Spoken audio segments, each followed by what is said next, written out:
Before we call the roll, I just want to take a few minutes to remember John Boker. I don't know, for those of you who knew him, that he passed away last week and will be certainly missed by all the people who were served by our system. He was a devoted advocate and quite a character. He was an interesting man to know, and he certainly brought his passion to the table whenever there was a discussion. So at this point, if there's anybody else on our board who would like to remember John, let's do it now, and then we can go forward. Is there anyone who would like to say a few words? John Paul? I'll say a few things. I'll say more, I guess, at the end with my board report.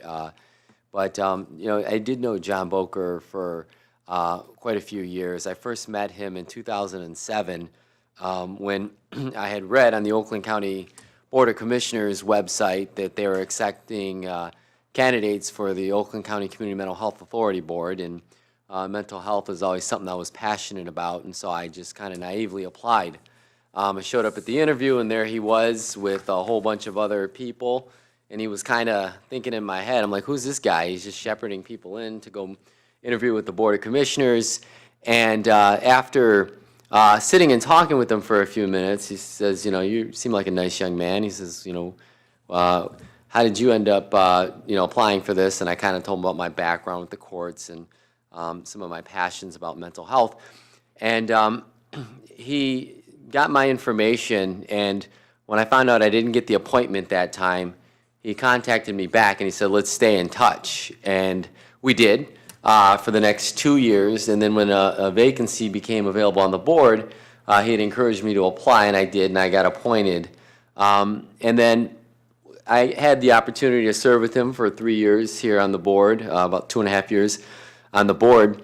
And then after I left the board in 2011, I still stayed in contact with them. We were good friends for quite a long time. And if, Judy mentioned about what a character he was, and I can attest to that. He was quite the character. And we saw things completely opposite politically, two completely different sides of the aisle when it comes to politics. But I can say that he was one of my mentors. He taught me a lot. He taught me a lot about politics, about governance, and just generally about how to be a good person in life. So I'm sad to see him go.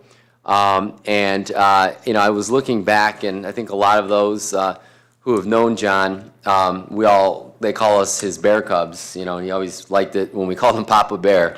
And but we really we all really were mentored by him. He shepherded us through, and I have kept contact with him through all these years. I went back and looked through my email today, and I have hundreds of emails from him. So I'm really gonna miss him. I'm sad to see him go, but knowing who John was and how good a person he was, I know he's in a better place now. Thank you. Anyone else like to say anything at this time? Okay, thank you. Pam, would you call the roll, please? Mrs. Summers? Here. Dr. Hans is absent. So is Ms. Newman. Dr. Taub? Here. Dr. Klotz? Mr. Rubin? Here. Mr. Landsman? Mr. Furman? Here. Ms. Kacharek is absent. Ms. Guadalupe? Here. Ms. Bernard? Mr. Torres? Here. Thank you, Pam. At this time, are there any changes to the agenda? Ms. Downey. I know it has me listed as a director's report near the end of the agenda. I'm going to cover my comments just during my overview on OCHN values, so that can be scratched from the agenda for the purpose of time saving. We will no longer have an item J. Thank you. Are there any other changes to the agenda? Mr. Landsman. I will not have a report from the RRAC meeting.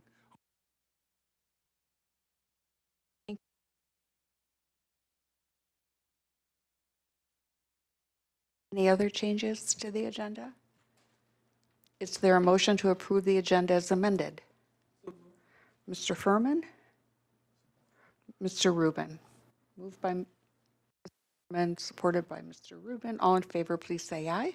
Aye. Opposed? Thank you. Our first opportunity for public comment. I don't have anyone signed up at this time. Is there anyone who would like to speak? Seeing none, we'll move on. The next item is the consent agenda. Is there a motion to approve and accept the items in the consent agenda?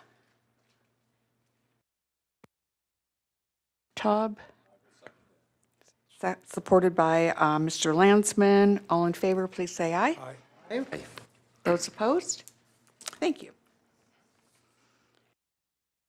Next item is one of my favorites, Stories That Inspire Hope.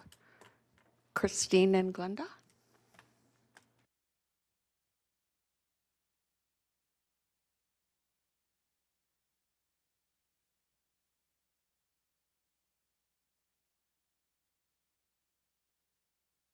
Good evening, everyone.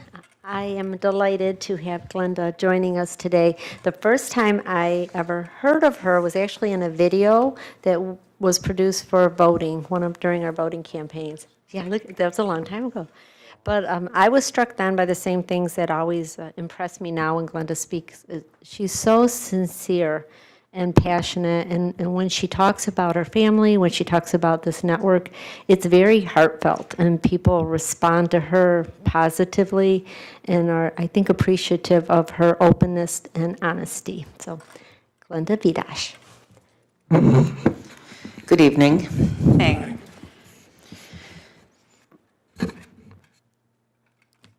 My glasses are a work in progress, so don't laugh when I have to put them way down. So, I typically just don't come with a speech. I do speak from the heart, and just have a few highlights here for you. I am an adoptive parent of 2 special needs children. They're both adults now. My oldest is intellectually developmentally disabled, and my youngest daughter, soon to be 21, lives with mental illness and emotional impairment. So, I've been at this for a long time. Did I say my oldest is 23? Okay, yeah. So I adopted them from Romania, and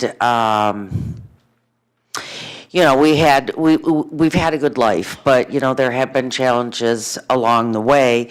More so for my youngest, and I didn't know when we're dealing with someone living with mental illness and emotional impairment, it is very difficult to get a good diagnosis.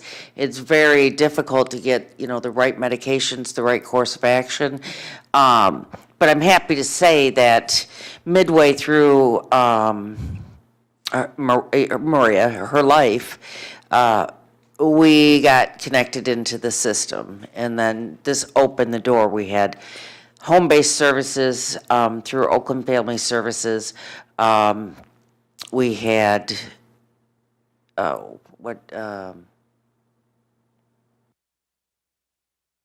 can't think of what it's called, but anyway, just where it's just someone managing her appointments and medications and so forth. Case management, thank you.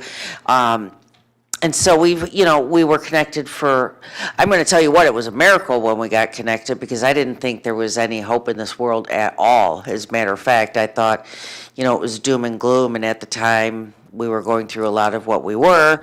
I had some serious thoughts of rescinding, but of course I couldn't, because they came from, Romania. But I'm like, oh my gosh, how do I help my children? How do I help them? And feeling powerless is a sad place to be. So when we did get the help we needed and deserved for her, I really immersed myself into the system and tried to find out as much as I could. I wanted to be an advocate. I wanted to take a different path. I wanted to be the voice for those that couldn't, and I think I've pretty much accomplished that. I am a certified parent support partner and community liaison, so staying connected is a way that I can continually, help my daughter. There's other things that I got connected with. I'm the chairperson for the Citizens Advisory Council here at OCHN, and it's an elected position, and I proudly serve. and if you're not familiar with that committee, there's representation from all the core providers and persons with varying abilities, and it is just a fantastic group. It's also an open group. We take public comment, as done here. And, it has given me a lot more hope because I get to see, how we continually to impact lives. I'm very, I'm very partial to my daughter, but I'm very impartial when it comes to the system, what is best for everyone. And, what I want to say is that while we're I feel it's a success story. We're always, anybody's going to have challenges throughout their life. Absolutely will. But the question is, what's available, for service and how do we, stay focused and positive. So, what I can say is the system as I see it now, it does work very well. We all know there's gaps and holes, and I'm not going to focus on any of that. What I will mention is one big barrier that any chance I get, I bring it up, is transportation continues to be a barrier for both those, on Medicaid, not on Medicaid, in the system, not in the system. And I think that I'm hearing good things, about what's going to come up in the future, but I think that the infrastructure here is not very, in this immediate area, well, you can see all the construction, but the infrastructure, still isn't in this area where persons, like if my children want to work, I have to, because my oldest daughter, despite her disability, has a full-time job with benefits, with 403B, all these things, which is great, but we still are faced with, transportation. She doesn't want to be in a different structure, and she doesn't need to be. But we have some things, as a family to figure out. And for my other daughter, every day she wakes up and says, I'm happy and I'm going to move forward is a great day. I take it down in smaller chunks. I'm like what we call the eternal optimist. I'm going to make something always good is going to happen if we're looking for it. And so I try to, teach my children that. So as we continue to go on and live our lives and we're faced with things, okay, what's plan B? We didn't get plan A, what's plan B? And I think the system is designed to help people in this way, and I'm grateful for that. Oakland Family Services and Easter Seals, have comparable services, and it's amazing the work that I see. This home-based service is not so easy, There's a lot of high-risk persons being served, and, to have these caseloads and everybody's going to their home and, traveling, and I just look in awe and I say, you guys are awesome, because, I do home-based too, but I also, work out of the office. I think, wow, we've got a lot of dedicated people in this community. We have a lot of dedicated people that I see here on the board, and, without this, none of this would be possible. It truly would not. If we lose focus, if we lose sight of the person served, then we all might as well just walk away and, go in front of our TVs, because the people that we serve need to be empowered. They need to feel like true advocates. They need to have opportunities. And I think that for the most part, I find that here. I see that here. I would not continue to stay connected if I didn't see all the positive results. I really just wouldn't. Outside of, what I've mentioned, I'm a DBT parent coach, trauma resource, parent trainer. When I'm talking, we get immersed. We do, and I'm quite certain the same for all of you, and I think that, my hat, so I'm just one person. I'm one person with a voice, but, you guys are a different team that has a voice too, and we rely on you to make the decisions, that are best for the person served. We rely on you to stay connected in the community and with our legislators to make sure that people like my daughter still have a fighting chance, and I'm grateful for that. So I'm trying to see if there's anything else in here that I wanted to to touch. I think for the most part, those are, things that I wanted to talk about. I'm really happy to be connected with our BEST committee, which is Begin Ending Stigma Today. I'm really proud that we have representation at Walk a Mile, whether there's one or whether there's 10,000. If we go out, our voices are going to be heard. And that's, one of my passions is just to say, hey, we're just like, everybody deserves a chance. Everybody deserves an opportunity. Do not exclude my children. And the last thing I just did want to say is today on my Facebook page, one of those memories come up from 4 years ago. And my daughter, my youngest daughter was walking around and there was this tiger or whatever I think whatever he was from the Detroit Tigers, and she's talking to him, and she got in the newspaper, and that picture popped up. I'm like, that is so funny. These are the good memories. These are the good reminders that we have, and I hold on to them, and I cherish them dearly. So, did I cover everything, my pal? Okay, yeah. I do want to say thank you to all of you because I know that without an invested, committed board, none of this would move forward. And having a trust in the system is a good feeling at night when I go home, because I do. Like I said, I manage my life, my children day by day, and in doing so, I get to experience the joy and I get to experience all the wonderful moments that are in front of me. So. All right, did you guys, Christine said you might have a question for me? Are there any questions for Glenda? You did quite a thorough job, so I think that if there were Okay. any questions that people had them answered. But thanks so much for bringing such positivity. You're welcome.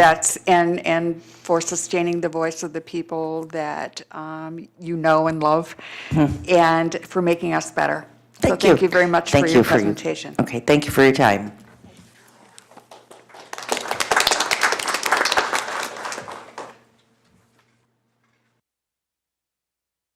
Next item on our agenda is the March 2019 financials.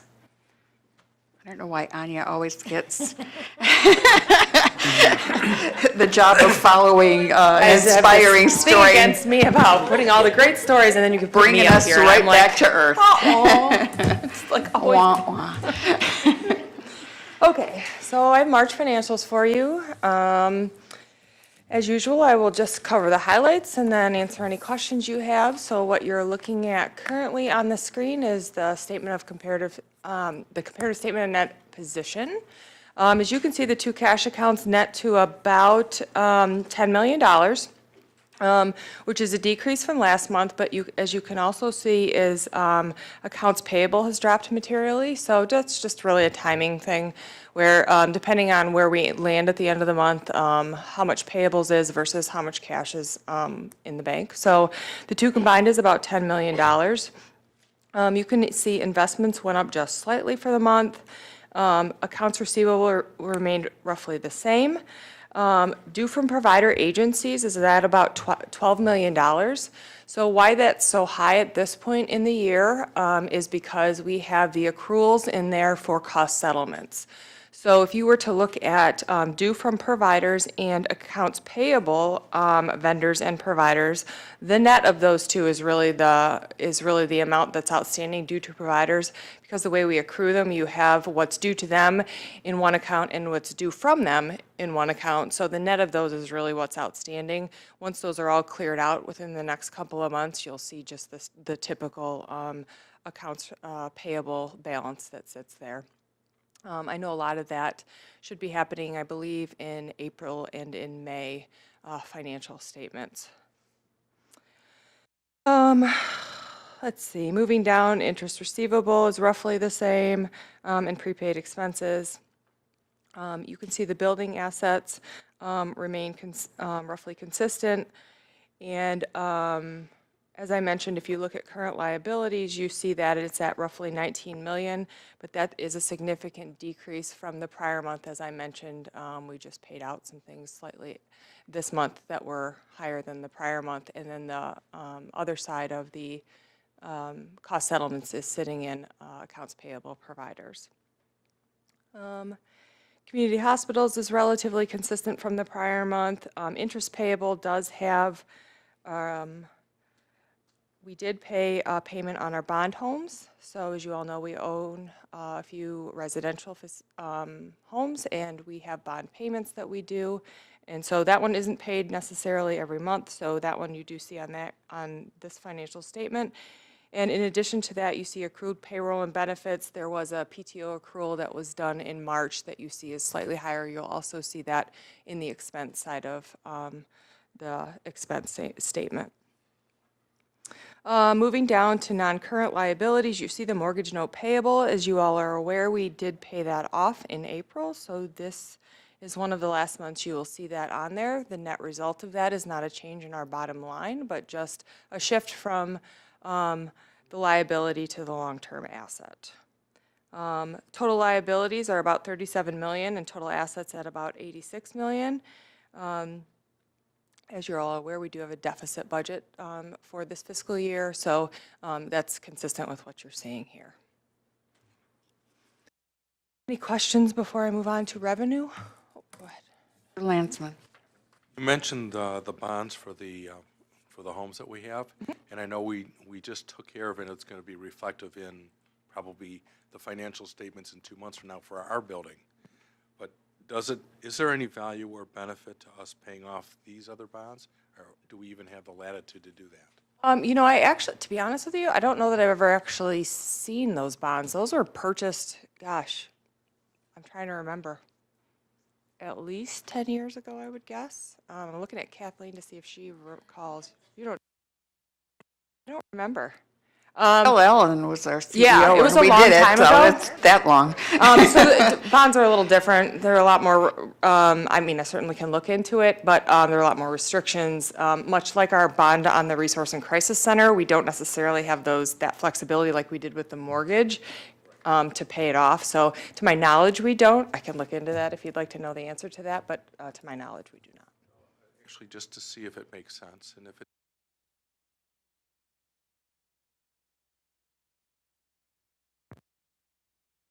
say it better. Okay. No, just if you could look into that and see if it makes sense. Yeah, no, I can look at it. Okay. Have to dig them out and take a look. All right, thanks. It's Mr. Rubin.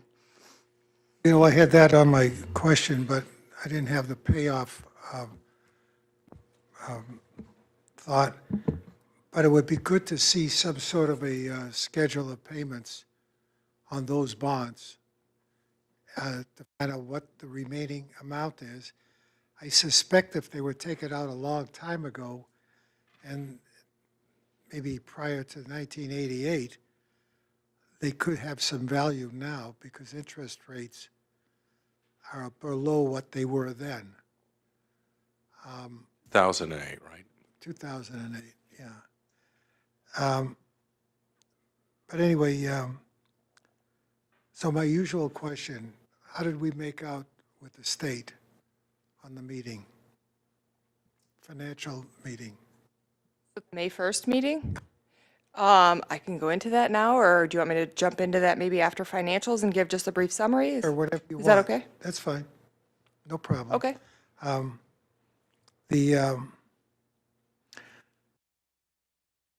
You have, is this report based on a 4-4-5 monthly?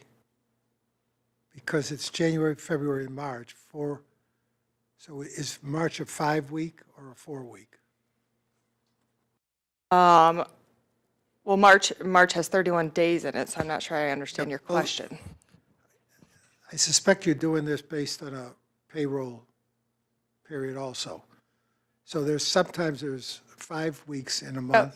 Yes, it just depends on how the pay periods fall. I'm not sure, to be honest with you. I know that there is a slight increase in the expense related to a PTO accrual because we booked the PTO accrual in March. So maybe that's what you're referring to? I was referring to the number, quite frankly. The PTO is what, part-time? Oh, I'm sorry, I shouldn't have used the acronym. Paid time off. It's okay. like our vacation and sick Yeah. time is combined into that. So that was booked into the end of the first quarter? Yeah, so, yes, so it's booked on a quarterly basis, so he booked it in March for the next 3 months. So does that account for why why it's high? Yep, so in the expense statement, we'll see that the expense, other administration is a bit high, and that's specifically why. Is it, are any of the providers over 90 days late in settlement? So when we do cost settlements, the core providers have 30 days to pay the cost settlement or to receive the payment from us. And so, no, to my knowledge, we don't have anybody that's outside of that. And so if they were to need to be outside of that, they would contact us and set up a payment plan or something like that, but I've had no one contact me to do that. That large one that we had? That one we did receive that one in, I think it was maybe May 1st. They had 30 days from the date it was signed. So you're just not seeing it on this statement, but we did receive it subsequent to these. On a year-to-date basis, it would be reflected in here. Nope, you're not going to see it until that month's statement, because this statement is for March. You're not. The month that it was that it was paid? Yep. Okay.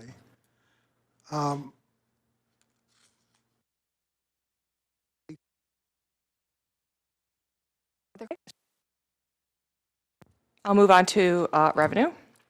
So if you all recall, I think it was last month, we did budget amendment number 1. I think that was last month. I think it had to be last month. We did budget amendment 1, and so what that did was take the revenue and expenses that we had estimated back in August and take year-to-date revenue and expenses and kind of adjust that to make that a little more realistic to what we're seeing year-to-date. So this financial statement is reflective of budget amendment 1, so you'll see the variances are minimal here. At this point, we will have to do another one at minimum to adjust for the direct care wage adjustment, but that's essentially a wash. We get in as much as we push out. So we haven't done that yet, but we will do that before the end of the fiscal year. So these are reflective of the most recent updates. So if you look at Medicaid revenue and Medicaid revenue year-to-date, you can see we're very close to budget. I think year-to-date it's at 0.65% off. State revenue is exact. And then other revenue, what you're seeing, the main variance you're going to see there is timing issues related to grants. As we've talked about before, we got a little advice from our auditors not to bother to book the accruals and then back them out for timing issues. So it just then shows you a variance in the months that we don't necessarily receive the revenue from the department or whomever the grant is from. So many of those are just timing issues and will be resolved in future months. The only other one that has a variance is income from investments, but that's really due to the fair market value adjustments. So there's about a $67,000 adjustment in there for fair market value on investments. That's why that's showing a little bit over in this particular month. The other thing to note is SUD other, which is substance use other revenue, which includes block grant and PA2 revenue. So we don't get that on a monthly basis. We get that primarily, PA2 comes twice a year. I want to say it's in April and maybe in January. So that's why you see that material variance there in the month of March, is because we don't get PA2 revenue on a monthly basis. You've heard me say that before. I think that's all of the highlights I had for revenue. It's Mr. Landsman. Thank you. Okay, into the mic this time. I'm looking at the revenues, and I know that you reported that we're about I won't exaggerate, so we're just over $900,000 in a shortfall on revenues. Yeah, which is less than 1% off from what we budgeted, correct? Right. Do we think this is a one-time, or do we think it's going to continue to trend like that? Or will we need to see another budget amendment? So the way they did the budget the update to the budget, they did it really in 1/12. So what you're seeing is a catch-up basically of the prior months. So you'll actually see that level off going in future months because we just did this for the March statements. The variance in this one is actually more than what you will see in coming months. reflecting 1/6, if you will. Reflecting the prior months up till now, yes. Yep. Other questions? Mr. Rubin? Yeah, a couple of questions. Why would the auditors be opposed to setting up accruals? We weren't opposed. It was more, the less in and outs, the less opportunity for error is really all it was. It's Those- not material in the grand scheme of our budget, so they recommended not even bothering, quite honestly. Just because when we go to reconcile accounts at year end, it's less to reconcile if you're not doing the in and out for the accrual. We as a board are seeing more accurate numbers. From a cash perspective, yes, this would be a more accurate reflection. I mean, typically, we are accrual-based accounting, so typically we would accrue it. That's why we have historically, but they said because it's not material, it's not really necessary to do the extra work to accrue it and then reverse it when we do get the money. I'm not going to play accountants, but from a investor's standpoint, I'd rather know where we stand a lot closer than some guesstimate down the road. But that's just a suggestion. I'm not, You just clarify for me, you're okay with the way it is, or you prefer the accrual in there? for accruals. Only because I've lived by that rule for years. And it gives a board of directors an opportunity to see something without saying, well, that's going to come at the end of the year. That's why we pay them. And they will pick it up anyway from journal entries. So if there's any surprises, they should come at the end of the year, good or bad, not during the year. An adjustment if that's your preference. Well, I think it's a board decision, not just a recommendation. The other question I have is, when are we going to stop the bleeding on investment losses? Or, I know you don't show any losses here, but it's a minimal return on our investments. Is there any plan to reverse that trend? Also, as you're aware, we're in the process of RFPing our investment firms. So the intent is that that will go into place hopefully before the end of the fiscal year. However, we wouldn't expect to see materially different amounts in investment income because we're bound by PA 20. So our returns are limited based on those restrictions. It's absolutely true, but I don't know if you're going to need any funds during the year, which could, make that a larger hole. Well, so the intent will be that once we select the investment company, we will go through with them our cash flow projection and when we may or may not need cash and work with them to make sure we have investments mature at that time in order to fund cash flow. Do you see any need for cash between now and the end of our accounting fiscal year? You mean additional cash than we would typically have, like investment cash? So likely, yes, specifically because we are in a deficit budget. So because we're in a deficit budget, we're spending more than we're bringing in. So yes, by default, we're going to need cash from investments. But what we do is make sure not to have to liquidate investments. We make sure we only utilize those that are mature so we don't take a loss on them. That's been our approach. Yep. Questions? Okay, moving on to expenses. So this is where you can see in administrative expenses, you can see the month is a little high. That's specifically due to the PTO accrual. You can see year to date, we're actually slightly under budget, which is to be expected. Moving down to provider expenses, we're making sure to do quarterly cash reconciliations with providers at this point in the year. That was something last fiscal year because we switched to a lot of service models. Our hope was to pre-fund estimated amounts during the fiscal year and then reconcile quarterly. And then those didn't get done quarterly, so then it left us with not being able to very clearly see what was pushed out the door versus what was actually earned, which just made it very hard to really understand where we were at. So we were making sure this fiscal year to do cash reconciliations quarterly. So what that means really is just instead of, because our historical way of funding was on a 1/12 basis, so everybody would get 1 month's worth of revenue, but that was for sure what we were going to push out as revenue for them. With the new service models, the amount of revenue they get is essentially what they earn. So we make estimates as to what that is every month, but what we're doing is reconciling that quarterly to make sure that the financial statements are reflective of what they're actually earning.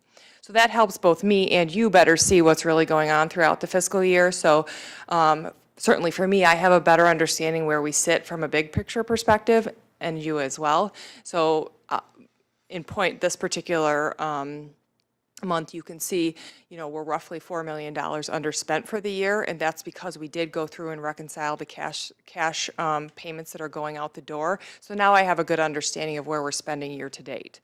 So if you look at core provider adults, for example, that one is essentially at budget for the month, and slightly over budget for the fiscal year, but I do expect that one to level off. There's some adjustments going on in that particular account that will catch up throughout the rest of the year and level off. If you look at residential, what you can see is that we're underspending both for the month and year to date. I do expect that to continue. We've definitely had a lot more scrutiny placed on who goes into residential, and if they go in, how long those authorizations are for. So we're trying to be as diligent as possible in making sure that it's absolutely necessary that someone goes into a residential setting and that they need that level of care. So I do see that impacting the expense. And remember, that's new this year. We took those over as of 10/1 of this fiscal year. So in addition to that, we're working with those providers who are struggling to utilize the new payment methodology, and then the payment methodology we've developed will be rolled out to all residential providers as of October 1st. So we're kind of in a transition period with the residential providers. Moving to crisis and acute care, that one I'm pretty happy to see is very close to budget for the year. As you know, last fiscal year, I think we actually ended up slightly over budget for the year. So that's one that we've been watching really close. And I know Kathleen is working on with a subgroup of people to make sure that we're really understanding why we're seeing increases in that particular line item, and making sure we're addressing those to keep those in check. So that's one that we continually monitor and are watching. For vocational, you do see it slightly over for the month. That's actually because it was a catch-up. As I mentioned, we're doing quarterly reconciliation, so there was some outstanding rate adjustments that were an adjustment to a historical rate that had already been paid, so it was basically paying the difference that we had to catch up on and get those cleaned up. So that's what you're seeing going on in March. But you can see that year to date, we are actually just under budget, so that's good to see. I would expect that to continue, if not get a little closer to budget, just because what you're seeing is still from the cold months and whatnot. We do see some of that stuff pick up in the summer months just because it's nicer out and people want to get out a little more. We don't have all the holidays and things like that. So we would expect that to pick up slightly, but I still expect it to be around budget anyway. Substance use, you can see, is slightly over budget. We've had some additional adjustments to rates that have been necessary and some additional services with everything going on. So we're going to continue to watch that one pretty closely.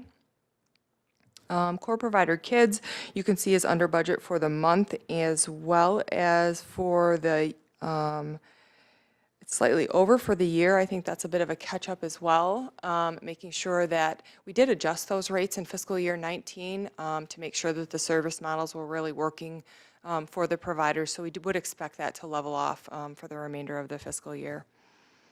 ABA, which is the autism service line, that one is slightly over budget for the month, and you can see, if I I should have printed this larger, I'm struggling to see it. You can see it's basically at budget for the fiscal year. That one, we actually do expect an uptick throughout the year as more people get into services, and as we're able to get people into services, so I would expect that one to go up again. That service line also sees some seasonality with kids being out of school and things like that, that does play into this, so we do expect that to pick up slightly. Housing services is roughly at budget, which is to be expected. Claims tax is a little bit under, but that's related to the revenue. It's goes in the same trend. If revenue is a little bit under, claims tax is going to be a little bit under as well because it's entirely based on revenue. Local match drawdown, that's the one we talked about at the committee of the whole. That's local money that we have to pay to the state to draw down additional Medicaid funds. That one's always at budget, and if for some reason we don't have to do that in the future, then that will no longer be an expense and will be money we get to keep. So fingers crossed that that works out. That's about $2.4 million for us that we would get to keep of local money that we send up to the state currently. State facilities, that's an accrual. That's roughly the same every month. As if you recall from years ago, we used to pay quite a bit more of that. Now we are only responsible for the county share portion, which is roughly 10% of the overall expense. That does come out of our general fund revenue. And as we continue to work to get people out of the state facility, we do expect that to go down. But does have an impact, what has a material impact on that is other insurance coverages and things like that that people may have, because we basically pay 10% of the net of whatever that is. So if someone has a private insurance that does cover some of that, we get 10% of what's left. So that's a little bit, it fluctuates a bit just because of that. Grant expenses, again, that one, you see the variance there because of that timing thing, and if it is the board's preference that we do the accruals, we can do that, but that is why you see that variance there, is that because we haven't been doing the accruals based on the recommendation of our auditor. Resource and Crisis Center, that one's just slightly over budget for the month, and that's really just because we pay quarterly for maintenance and repairs through the county, and so you'll see that one kind of fluctuate on a quarterly basis just because we kind of do a catch-up. We don't really pay them every month. We pay utilities and things like that every month, but the payment to the county for the maintenance and repairs and whatnot is really done on a quarterly basis, so you will see some fluctuation in that particular account. Healthcare integration is the honor expense account. That one we only pay quarterly, so again, you're going to see a fluctuation based on the quarter and where we are in the quarter. And finally, purchase service other, you can see is over budget for the month, but that one is really not handled on 1/12 basis, because that's kind of our catch-all for any little contracts. What you're seeing going on there is actually a common ground incentive from the prior year that just wasn't booked, so that's why it looks over for this month. So that'll balance out through the remainder of the fiscal year. Any questions? Comments. First of all, I think that for our grants, both expense and revenue, those really ought to be actuals, not accruals, only because they are hit and miss with the way they pay and when we have to file for some of those. The other is, I think it's really great that you're doing the quarterly true-ups with the providers, because I think that's going to minimize the ups and downs or the year-end surprises when we true up with them. I mean, we had a nice one this year from MORC, but if we were doing that last year, it would be smaller, but it would be less of a hit on them as well. Yeah, so I keep an eye on those types of things just based on financial reporting from providers, but for you all to be able to see that and for it to all be nicely in one document, it certainly makes more sense to do it this way, and that was really the intent. I will say that last year, transitioning to all of those new service models, sometimes that stuff gets away from you just because there's so many other things going on, but that is definitely the intent for an ongoing basis, is to true up the cash basically on a quarterly basis so that you and I can see really what's going on from an earning perspective every month. Questions? Seeing none. Hey, those are financials.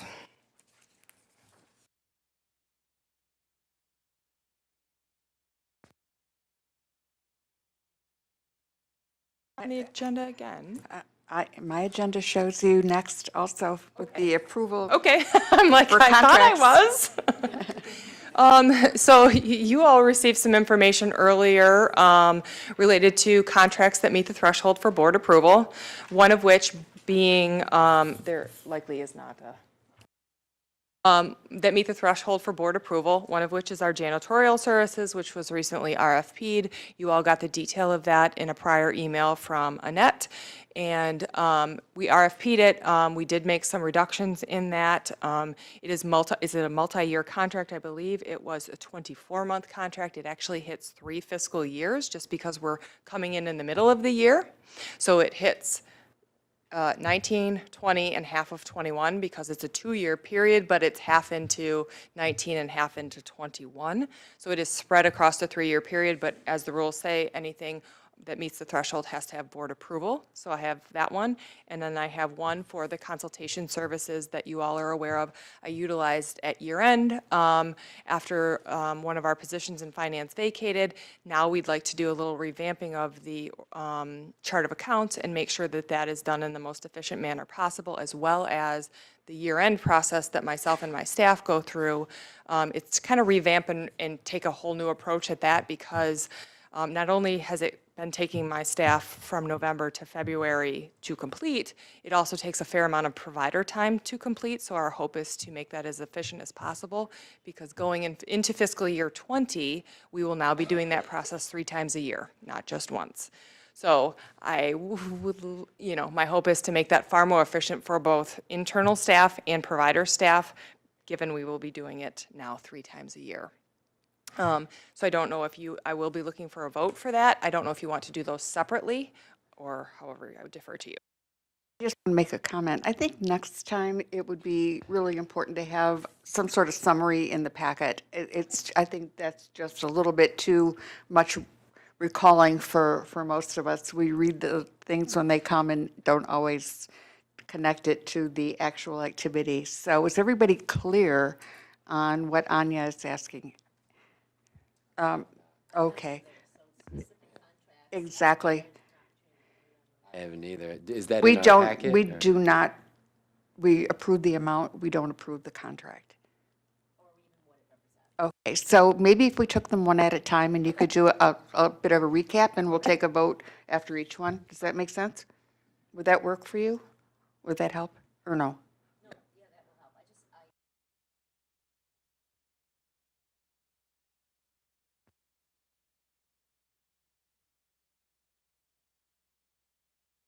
So we have a whole procurement process we have to follow. Anything over $5,000, we have to RFP. So anything of this magnitude, yes, we RFP with closed bids, and it has a whole RFP committee.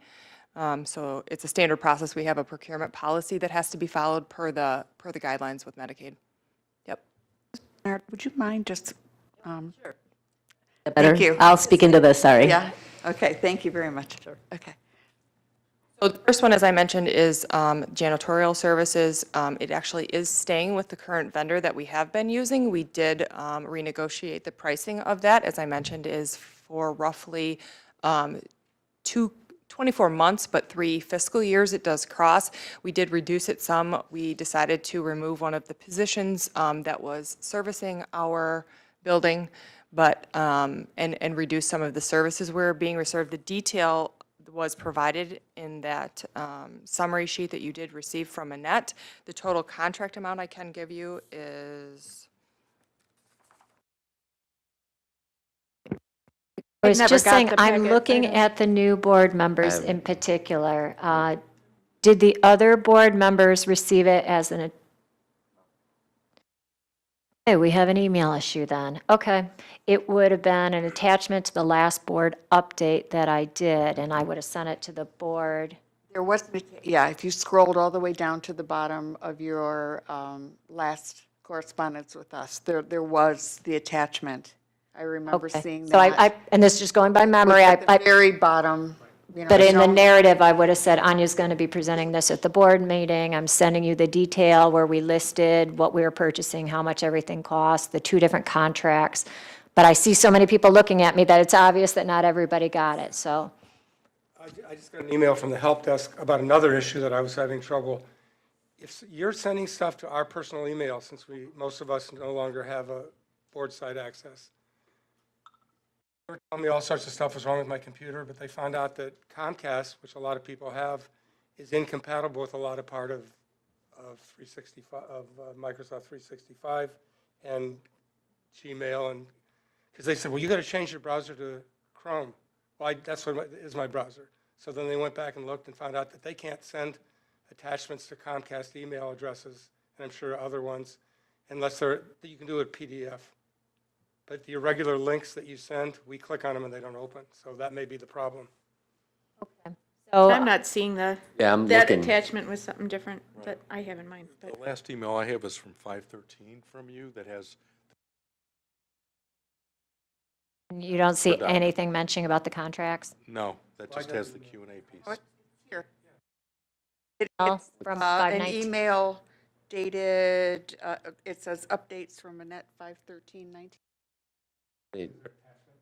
Yes. There's one. I was going to say, I thought I addressed it both in the same email. In my narrative, I would have said, attached, you'll find the analysis, and Anya will be presenting it at the board meeting. It Are only the, is the has timing on these contracts? just the 10 questions I submitted. I mean, Yesterday? The other attachment. Well, if you want, I can go print the information right now and bring it down. Do you want me to run up to my office and do that? And then we could revisit it at the end of the meeting? That way everyone has an You all- opportunity to look at it? That Why don't I probably go be do the that? smartest thing to do. Okay, Thank let me you. go do that. Sorry for the hiccup. No, Annette, I can. Better to be sure.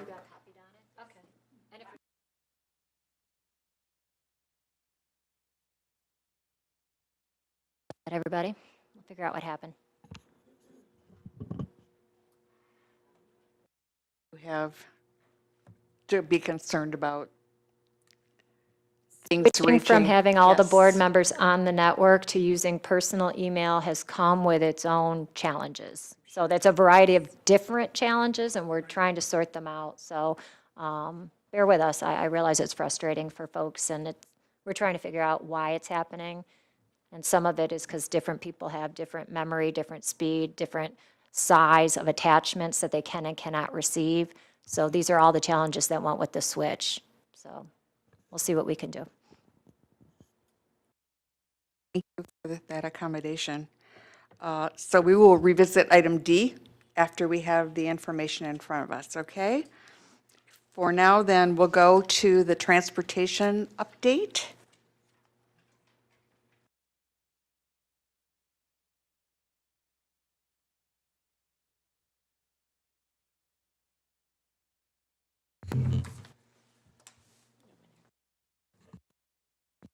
Good evening.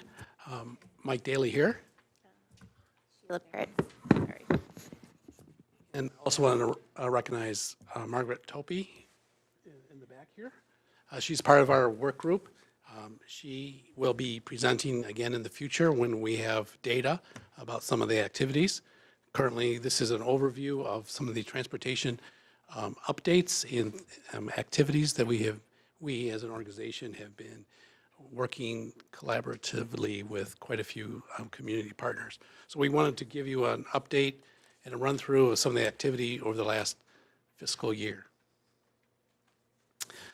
No surprise that transportation is identified need time and time again from any of the needs assessments from people we serve, providers, the community at large. Transportation, housing, and employment continues to be a recognized need for our system. So it has been in the annual plan for I think the last 3 fiscal years specifically, but we as an organization have been part of transportation for a few more years than that. So you may have heard me present before about transportation efforts that we were leading here at OCHN and then became partners in other access and other areas of the community. So this is no surprise to you that the collaboration is not just here. We are a partner with everyone in the community because transportation impacts so many people. In the annual plan and the strategic plan, you will note that we have been involved with the homeless task force, the homeless collaboration effort hosted by the Oakland County Health Department, which really brought together quite a few nonprofit, government agencies together to look at transportation as well as homelessness. the transportation was a subcommittee of that collaboration effort. We have been involved for years with meetings, emails, and phone calls, grant applications, numerous involvements in the community. And did I mention meetings? We spend a lot of time going to meetings in the community. Whenever you hear something about transportation in the community, you can guess that OCHN has been invited or involved in that. So we're going to review some of the grant opportunities that we have been involved in. So this slide is misleading, but it's important to look. The grant opportunities and results come later. I presented this very presentation to the Citizens Advisory Committee last week, and we got bogged down on this slide is because people had lots of questions about each of these grant applications. I should have put on here that which ones we received right away, but we have been involved in each one of these for a long time. So I look at Sheila is because Sheila said, well, at one time, if we're applying for all these grants, what happens if we get them? And so we'll get to that slide about what happens. So we have been involved with a community partnership that has been 2 years in the making, the Governor's Mobility Grant. And you may have heard of that. It was a lot of media coverage for that. This was a very important, not just a tri-county, but Ann Arbor was also involved. And that goal for that grant is to have a one-click solution for transportation. That one call or one click, and you would be able to schedule a ride for paratransit or for people with disabilities, low income, elderly, or older adults in this area. That's huge. So we, OCHN, wrote a letter of support. Annette signed, that was one of her first tasks when she came on board, was to sign a letter of support and to be part of this collaboration. We also submitted near the same time 3 individual grants, federal level. And I know Mr. Rubin asked at one meeting, were we involved with any of the federal transportation? And this indeed, we were working. I was in the audience. I was going to raise my hand and say, yes, indeed, we are working with federal. This is the first time OCHN has actually applied for the 5310 grants. We applied for 3 separate ones. We were told at the very beginning it was very unlikely that we would get a grant. Later on, you will see we received 1. It will be a mystery about which one, so you can kind of speculate on those 3, which one we did receive. And then finally, we did, near the same time, submit a grant application for a block grant through the Department of Health and Human Services, specifically for a rural transportation voucher project. And we have handouts on the table, the sign-in table, that outlines some of the efforts in that block grant. Okay, so now the mystery is which ones did we receive? The results are, this one is specifically about the mobility grant from the governor's office. This slide is very important. We wrote the letter of support, like I mentioned. The good news is we're not the lead in this grant. SMART, DDOT, Area Agency on Aging, SEMCOG, Menlo Innovations, and the Ann Arbor Area Trend. It's really important that we listed that is because this is very unusual that we're talking about a Lansing level governor. It started with Governor Snyder. He wanted this mobility grant to really be innovative. You will notice that there is government entities on there. You will notice Ann Arbor, and you will notice Menlo Innovations, which is not a government entity. This is the first time you will see such a partnership with government and other agencies, a private for-profit agency, to come together to solve some transportation issues in Southeast Michigan. This is real progress. So I had to put that in there. So that purpose will be, as I said, the one-click platform, and the total grant was $4.7 million around the state, and this collaboration body received $1.05 million for for this collaboration effort.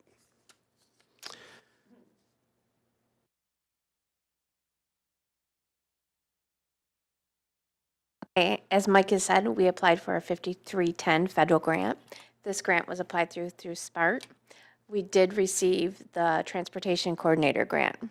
Under this grant, it's a 80-20 split between the 5310 and OCHN. So we received $96,000 for the grant. $78,000 is coming with grant dollars. $18,000 is OCHN match for the transportation coordinator position. This grant was awarded a one-year funded transportation coordinator position that is currently posted on our website.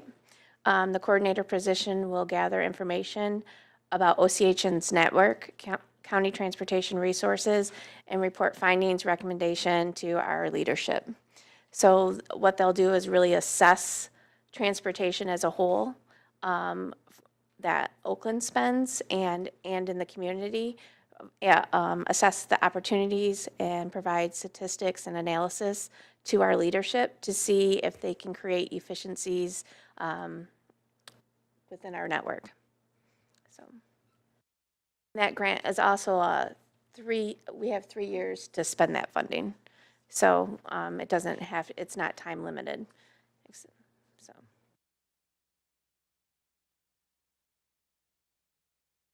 More detail about the block grant. Again, there's no question about the need. Originally, when we sat down and applied, and when I say we, it wasn't just Sheila and I and Margaret.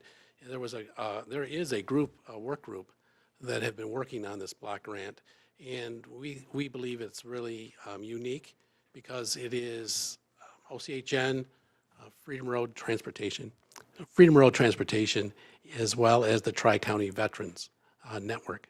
So it is a real collaboration effort. We sat and tried to think of some things that we could submit for a block grant that would be unique. The block grant is unique because it's not Medicaid dollars, it's tax dollars, but it's not Medicaid dollars. It is the department's attempt to fund or support some unique, innovative ideas of how to support people in the community that are not covered by Medicaid. So our grant originally was a little bit larger than what we received. Sometimes we're a little more ambitious than we need to be.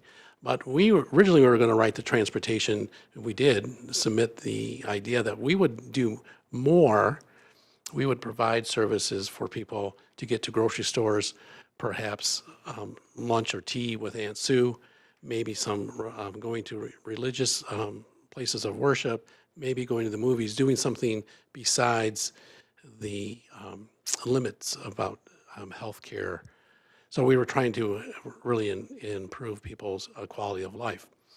We also were suggesting that we would do this with a volunteer driver voucher project, similar to Freedom Road Transportation, where the rider would be empowered, be having conversations with their neighbors, their friends, even relatives.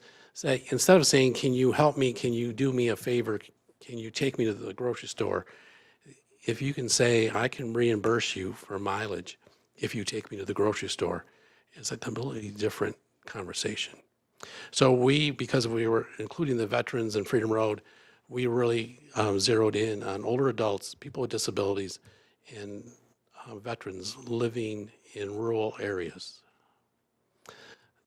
We received the grant with the understanding that we could do those things except grocery shopping and lunch with Aunt Sue and no movies.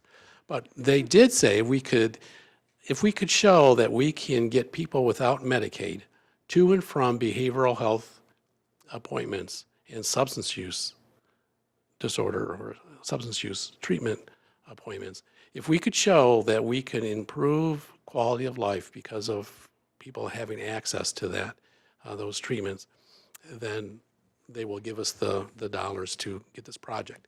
So we did we remained ambitious, and we submitted that if they gave us the seed money, that we commit that this will be self-sustaining by October of 2020. So you ask how we're going to do that.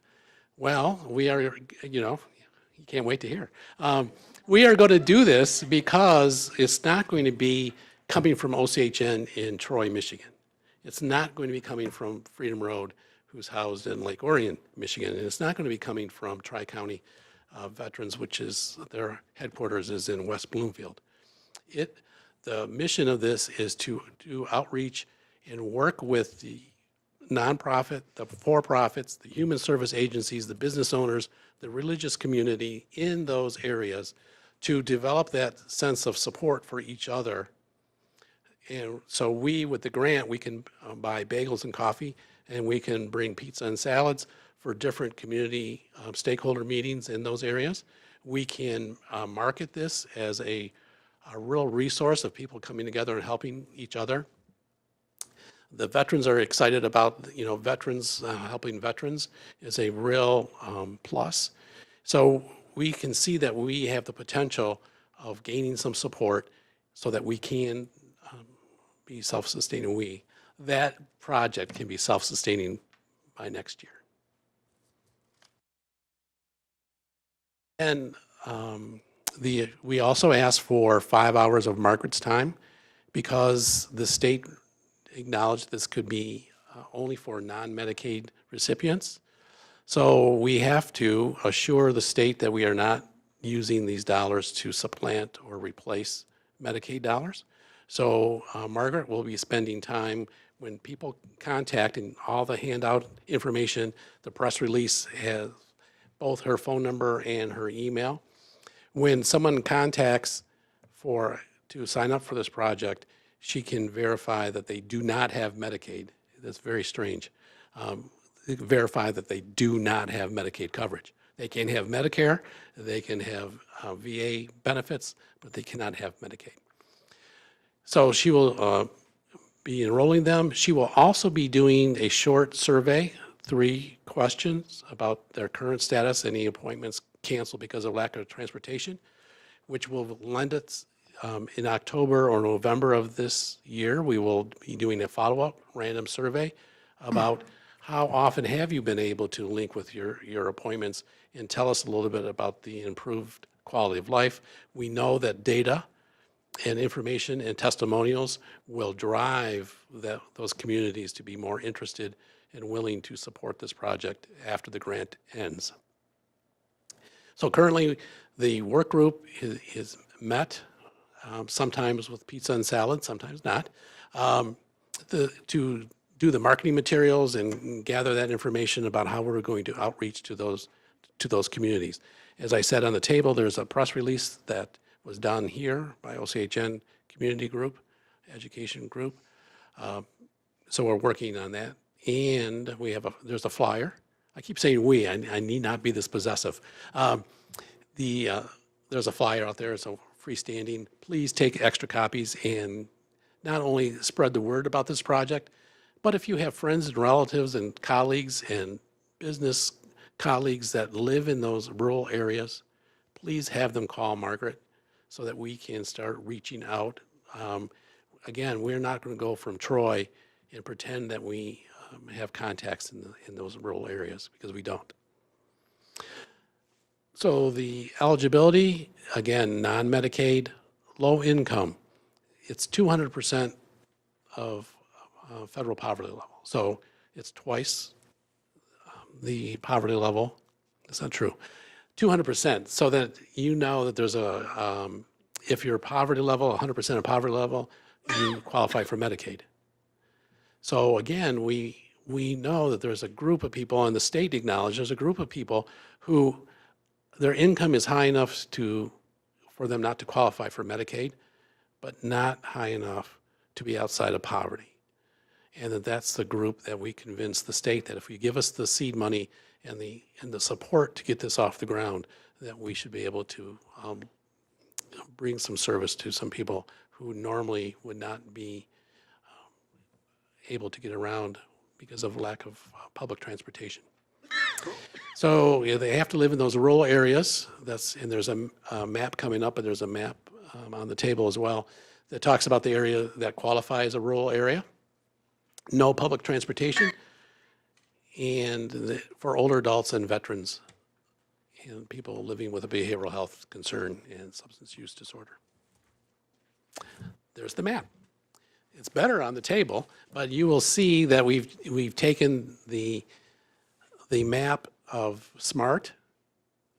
So the blue area is SMART that has SMART coverage. You will notice at the top of the chart, or the chart, the map, there's Orion, Oakland, Lake Orion, not Oakland, I'm sorry, Orion, Lake Orion, Addison, Oxford. They're not highlighted in yellow is because they have access to NOTA, North Oakland Transportation Authority, which is classified and considered to be public transportation. They use government tax dollars to help support that project. So you'll see all the ones highlighted in yellow. That is our target group. In the grant, we have all kinds of census and information about the population that we're aiming for. That's it.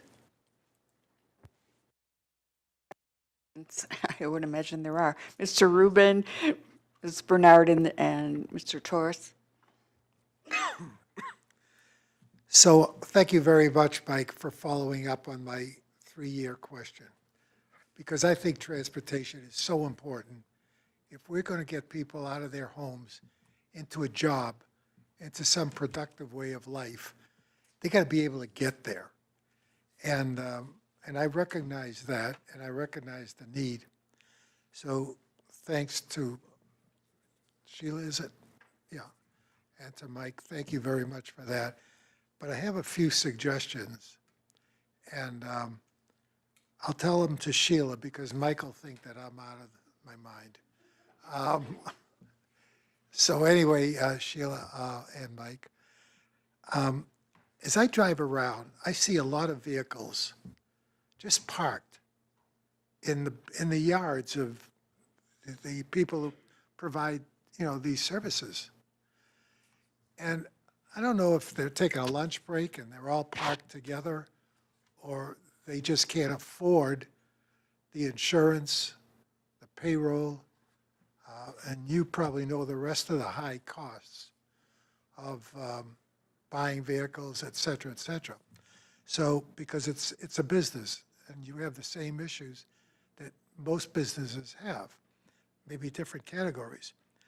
So what if you, and here's my wild idea. I don't need an answer. I just have to get it out of my system. What if you all collaborated with your vehicles? I mean, if Lyft can do it, if Uber can do it, why can't we do it? And consolidate the costs, if not from everybody, but a few, and make a lot of people happier to get to as many spots as they have to. Anyway, something to think about, and the subsidizing works. An additional way that you could get subsidizing for this is from corporations that need to get people to work. I mean, everywhere you go, you see help wanted, and why not take advantage of these corporations that would be grateful to have to be able to move somebody out of their house and come to work, and to do whatever services they can do. And then the other communications, cranes. Use cranes to tell them something good about what's going on and what they can do, and see if you can use them for the opportunity to capture some subsidies.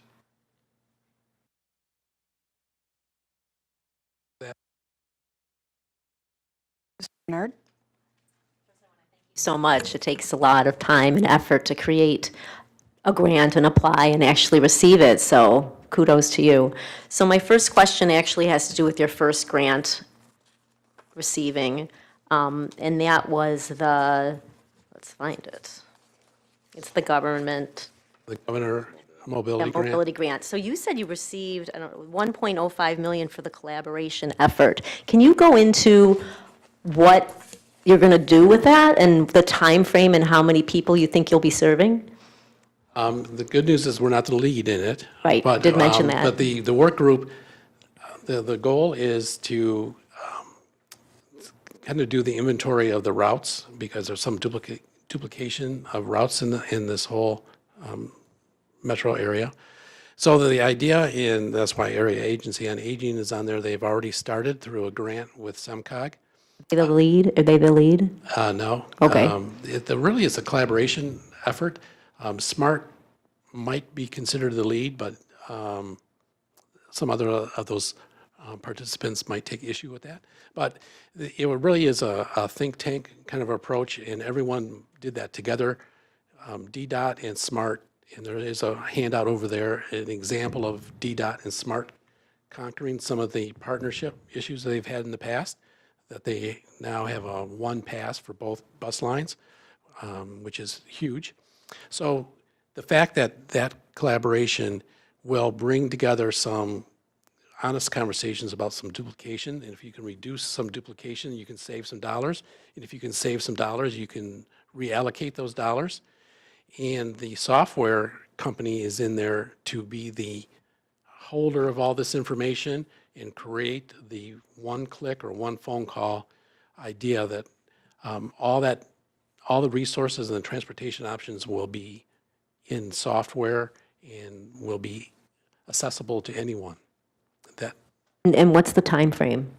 The time frame is almost a 2-year idea to get this going, where SEMCOG is, and I have copies of it if anyone wants to see it. SEMCOG is in the process of updating their human service coordinating, transportation coordination plan. And in that, you will see the high points of what this group is going to do. So they're updating it now, and the last time it was written or updated was in 2014.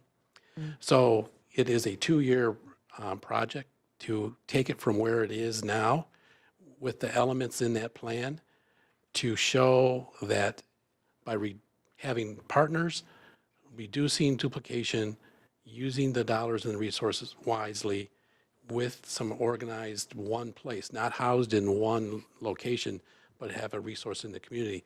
It's kind of like the 211 effort that took some time through United Way, the 211 where you can call or go 211.org. You can put in the need and a whole list of options come up for you. That's kind of the way they're looking at this for the software and or the phone call. So basically, OCHN, we're not going to really see any of the $1.05 million. We're just going to let our members know that this exists eventually, and they'll press a button and hopefully be served. And specifically, I didn't really get, who will that serve? All the people listed on your here or someone else? Yes, it's mainly for people with disabilities, older adults, because that's where you can use some transportation dollars, tax dollars, and both state and federal allow for transportation for dollars to be allocated for people with disabilities and older adults. Great, thank you. Was, a lot of the questions actually I had, so, but I just wanted to be clear then. So we have 3 grants then. So we have the state governor's grant, and then we have the federal one, and then we have the block grant from the state, correct? And so that list you were going, that last slide where no Medicaid, low income, 200%, that is with regard to the block grant, correct? Okay, so the requirements, and that corresponds with the map that you were showing, okay, with the different communities. Yeah, and I tell people that we have 2.5 grants. Is that half grant is that it's not really a grant for us, it's our participation, and by theory, we will benefit from that. The people that we serve will benefit. And they are intrigued, that group is intrigued with the work that we're going to be doing with the transportation coordinator. They're really interested in how are we going to look at transportation. And if you notice, we wrote that grant application not just looking at transportation spent within our system, we're looking at transportation outside of our system. So our goal is to bring some of that inventory, if you will, of transportation inside and outside of our system. And then the federal grant, the 5310 funds for federal transportation, now that with $18,000 you have as a match for a transportation coordinator position. So we'll have a different, somebody who will be coordinating that, right, in a part-time capacity, I'm assuming, or hourly, or how is that? Actually 96,000. So in, 78 and then 18, right, is a yeah, match, right? 18 is the OCHN match. Yeah, that's what I'm Yeah. saying. So it's the position is currently posted right now. And that position includes benefits within those dollars amount too, for an OCHN benefits. So what that position will do is come in and assess our transportation as a whole, where our transportation dollars are all being spent, create or look at the efficiencies within OCHN's network with transportation.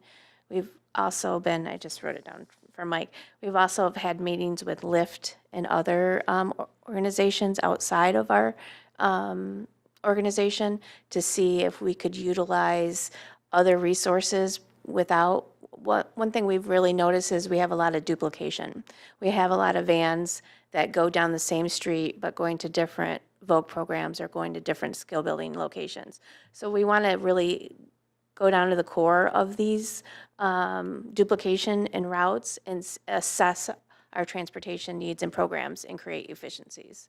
One of the grants that we did not receive that we applied for was a routing software to see if we could help with creating the efficiencies within our organization. We did not get that grant, so with this grant, we're hoping to see, to create the efficiencies to be able to even possibly create the routing software that would help, because we have met with residential providers, vocational providers as well, and they're right on board with us of saying there's a lot of duplication, so. And that governor's mobility grant at the 1,000,005, 05, the collaborative effort then. So how many years was that? Did you say it was going to be 2 years of planning and? I don't have the details in front of me, but it's around 2 years. The goal is connected with the SEMCOG plan. And that's like an online booking thing, like a Uber type thing. You go and that's the ultimate goal, correct? Well, and part of that component is to develop an app so that it will also, understanding that technology is moving very fast and hope that the cost will continue to come down. Not everybody has access to a phone and not everyone has access to the internet or, be willing to use their data. But there's, it's a really exciting group of people and agencies who are really looking to look at transportation other than keep funding or expanding what we already have. That would be open to the communities we serve, right, through OCHN? Yes, yep, that's the goal. Thank you. Quick question about Freedom Road in particular. I know originally Freedom Road is a voucher system and it's referenced in the PowerPoint. But I wondered, has there been any effort to have a list of potential drivers who would be available to assist individuals who would be served through that voucher system, or is that still mainly focused on just the voucher itself, where the individual would still have to procure the driver? I feel bad now, is because Freedom Road volunteered to come tonight, and I said, no, I only have 20 minutes, and it's focused on the block grant. So I will not speak on their behalf, but I do know, because they're part of the work group as well as the veterans group, is that they have started that, that core project, like you're talking about, that core program, they call it, that does require the rider to identify the driver. Right. But over the years, they have expanded their business and have contracts with like St. Joe's Hospital, Haven, as well as OCHN. So to help provide transportation specifically for us to and from committees and things like that. So they have expanded, and they may be receiving a vehicle in the future, which means that they will most likely need to conquer the driver, who's going to drive it, and how is that going to work. So to answer your question, they are looking at expanding, and how do you guarantee a person to ride if you don't have a relationship with a driver? So they are working to expand that. Okay, thank you. So I noticed you had mentioned something about Menlo Innovations, and I know they're in Ann Arbor. They've been involved with some software like you were talking about for routing, for sharing, and for connecting with things like Lipton specialty vehicles. They were looking for some investments, and I couldn't do that at the time. But so I'm wondering, are they going to be involved with the grants that we have, or they're not? The software that That's specifically for, well, I mean, they could, but see, and I'll look to Anya, but she just mentioned that we have procurement rules and guidelines that we have to abide by. So if there was an opportunity for us to look at software and things, it would have to be an RFP. But the important part is, because of that mobility grant from the governor, let them kind of build some things, and then we can kind of fit in as we're able, as opposed to us being the lead in this. they want to look to you guys for insight into what they need to build, perhaps. Well, that's been the exciting part about going to all these meetings. Yes, the meetings take time, but the networking and the flow of ideas, getting outside of the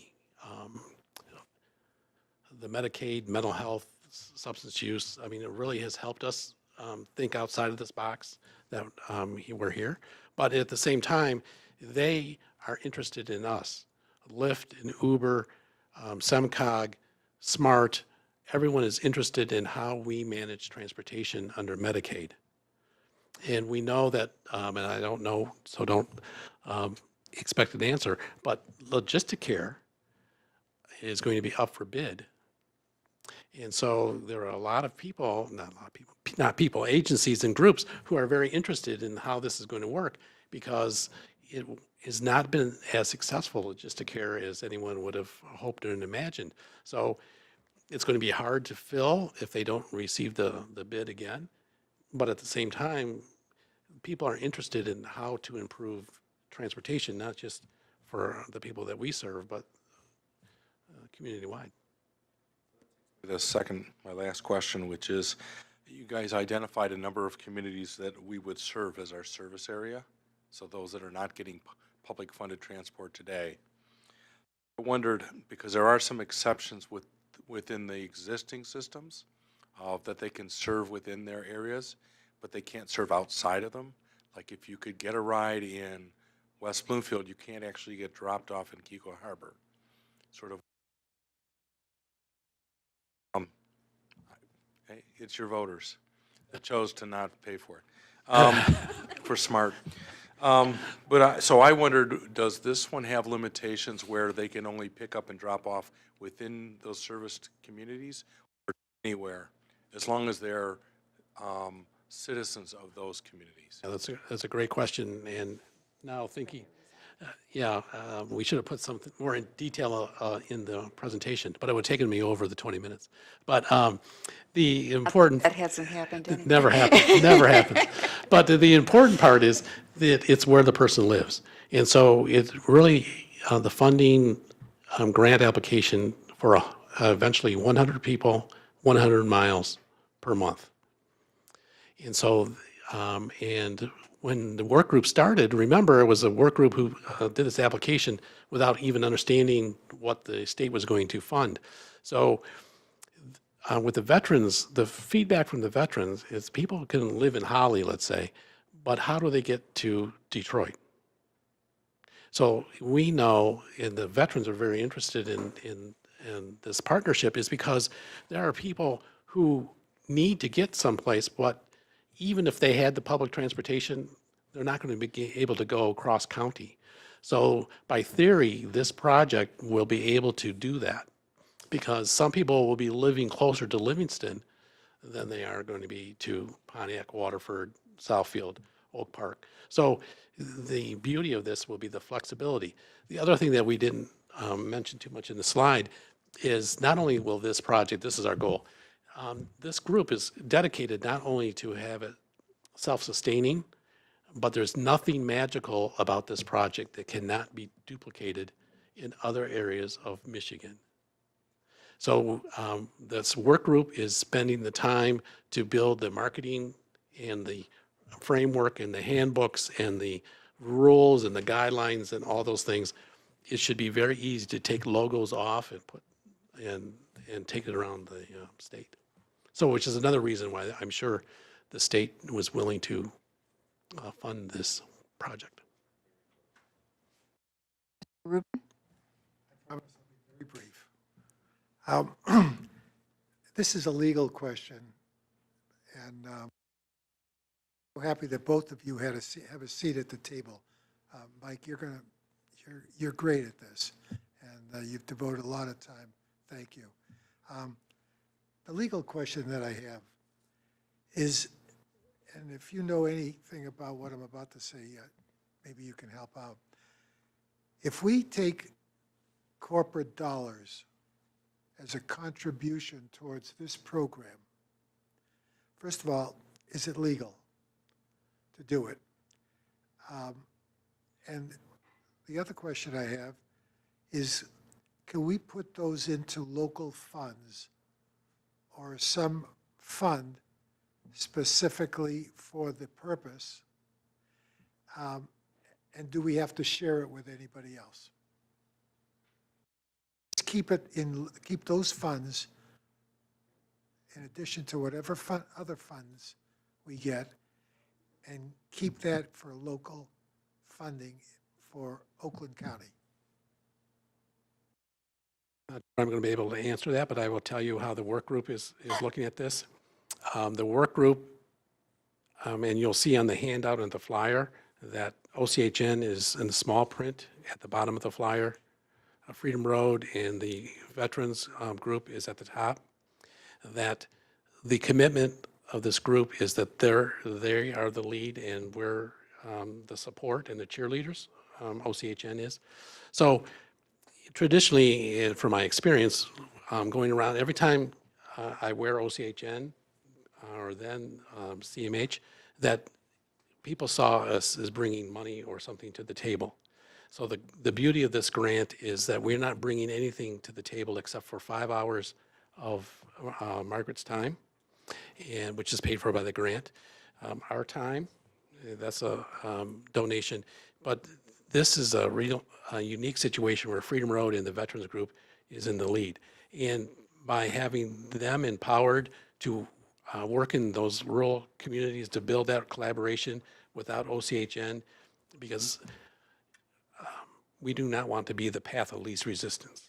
That if anyone had any idea that we're going to be eligible to bring some dollars to make this self-sustaining, we're going to correct that. That's not a true statement, because so much of our money is exclusively Medicaid. We are not going to be able to use Medicaid dollars for anything except for Medicaid coverage. So that's why we really want to help launch. I mean, yes, we wrote the grant, and yes, we have to submit all the, what are they called, the monthly financial statements, and we have to do all that, we, OCHN, but this really is a community project. Ask a follow-up question to Mr. Rubens. Regarding corporate funding, since I'm new to the board, how does that work? Are you able to accept donations from, let's say, auto companies that might be interested in doing transportation or sponsoring things? We historically have not taken donations of that nature. I think we would have to consult our attorney as far as the structure with us being a government entity. So to my knowledge, we don't have a capacity to receive donations in that scope. But it could be a question. Let me just follow up with Mike. Does Freedom Road take those kind of donations for a transportation benefit? Are they able to, or does their structure not allow them to? Again, I feel bad that I didn't invite them to come. They wanted to come. I think you will find that they're very excited, and yes, they are taking donations. And the important part is that the partnerships they're developing with contracts, if you would have asked them 3 years ago, would they picture them having a contract with Haven, St. Joe's Hospital? They would say no. So yes, they're open and I expanding. mean, the veterans are as well. But I'll take a note to just ask our corporate attorney, because like I say, fundraising or donations from private sector is nothing that I'm familiar with us doing thus far. As a follow-up quickly, thank you. Annette, people like some of our providers are doing it. So the big question, and the reason I ask is, what about us? Yeah, I mean, most of them are nonprofit organizations, and even those often have a fundraising division separate from their Medicaid service provision. I think us being a quasi-governmental agency adds some different factors to it, but, you know, we can find out. I'll find out the legalities of it. Other questions or comments? I ask a question first. I just have a question about the routing software. Does it exist or is it to be developed? Where does that stand? Well, my understanding from that work group, the mobility part, that work group, that there's a lot of on the shelf kind of software, yes, routing software. But the problem is this project is going to have to be some kind of a hybrid of that, is because it's going to need to take such diverse inventories, if you will, and put that into one software. And it's not going to be an off the shelf. So it is going to have to be developed, not from scratch, but it is going to have to be developed. Is there anything off the shelf that will help the transportation coordinator? I think the transportation coordinator is going to help make some of those suggestions. Sheila again. Sheila and I just reviewed the applications that have been coming in so far. And in fact, we're ready to close the applications. Right now, it says open or posted until filled. We're going to close it because I think we have some 3 or 4 candidates. So we're looking for someone with some technical knowledge and experience, but also some people skills, because it's going to need both. But in the job description, pardon me, on project management, we did make sure that we want somebody who has both skills and that will understand the project needs to have what we have now and any suggestions about the future. So maybe that person, and in conjunction with some of these other projects, would be able to identify some software needs, similar to what that grant that Sheila was talking about. We did ask for that. Seems like that would be a huge time saver if there was something that could help kind of integrate what is available informationally into something that is more quickly usable. That would be awesome. Do you have any idea, is it very expensive? The software, purchasing software like that?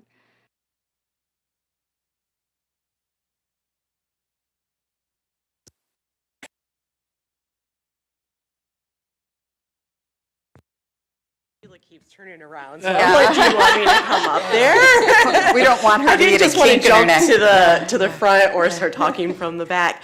So to answer one of your questions, as routing software is out there, we would need to evaluate exactly how the data would come in complexity, and then the cost as well. But definitely off-the-shelf routing software is available today. Yeah, UPS uses it. I was thinking that there Garbage, have to be like- so many needs Yeah. that are, Yeah. even the Amazon drivers probably, Right, when I was in Arizona, all the recycling trucks and all the garbage trucks, we ran all of the data through a routing software so that they could pick the most efficient routes, as well as also be able to see when someone was, the trash was actually picked up. So it exists, we just have to do some more research. Great, thank you. Yep. Kathleen? Just wanted to reiterate the goal of this, and it is indeed to take a look at what we're costing within our current system, how the current vehicles that have been purchased and used within our system are being used, so that we can look at using it in a more efficient manner, and it might be a routing system even within our system, but also to take a look at our funding to make sure that we have opportunities for people for real-time travel beyond scheduling. We know that some of our public transportation is, I'll call you today to schedule for something next week, and maybe somebody will show up or not. So just as we live our lives and want to go someplace tomorrow and plan for it, we want to have that kind of experience and life opportunity for all people. Hence our conversation with Lyft.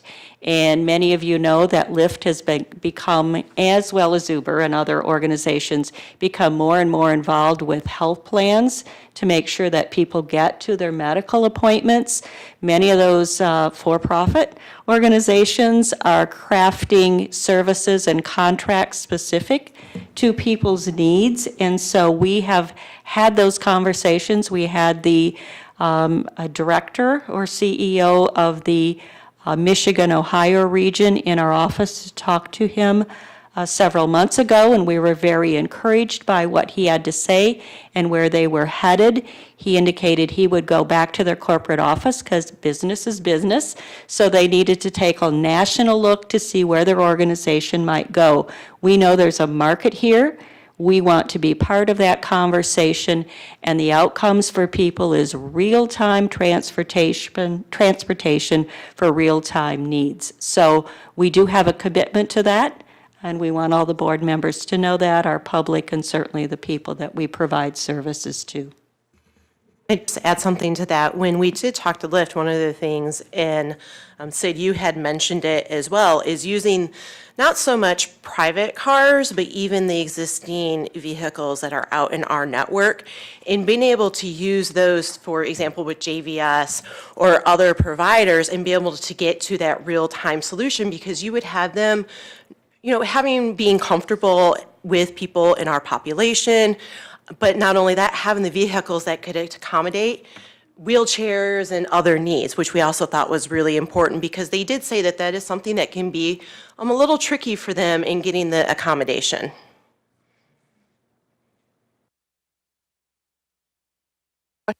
Comments? It's pretty exciting. I hope it's a little easier to use once it's in place than it was to try and understand. It seems pretty complicated, but in the long run, I think that the need is, there's no dispute that the need is there, and I think that it helps one, helps others, so I'm very encouraged just by that potential, that global perspective and that potential collaboration. That's kind of exciting all by itself. So thank you very much for your presentation.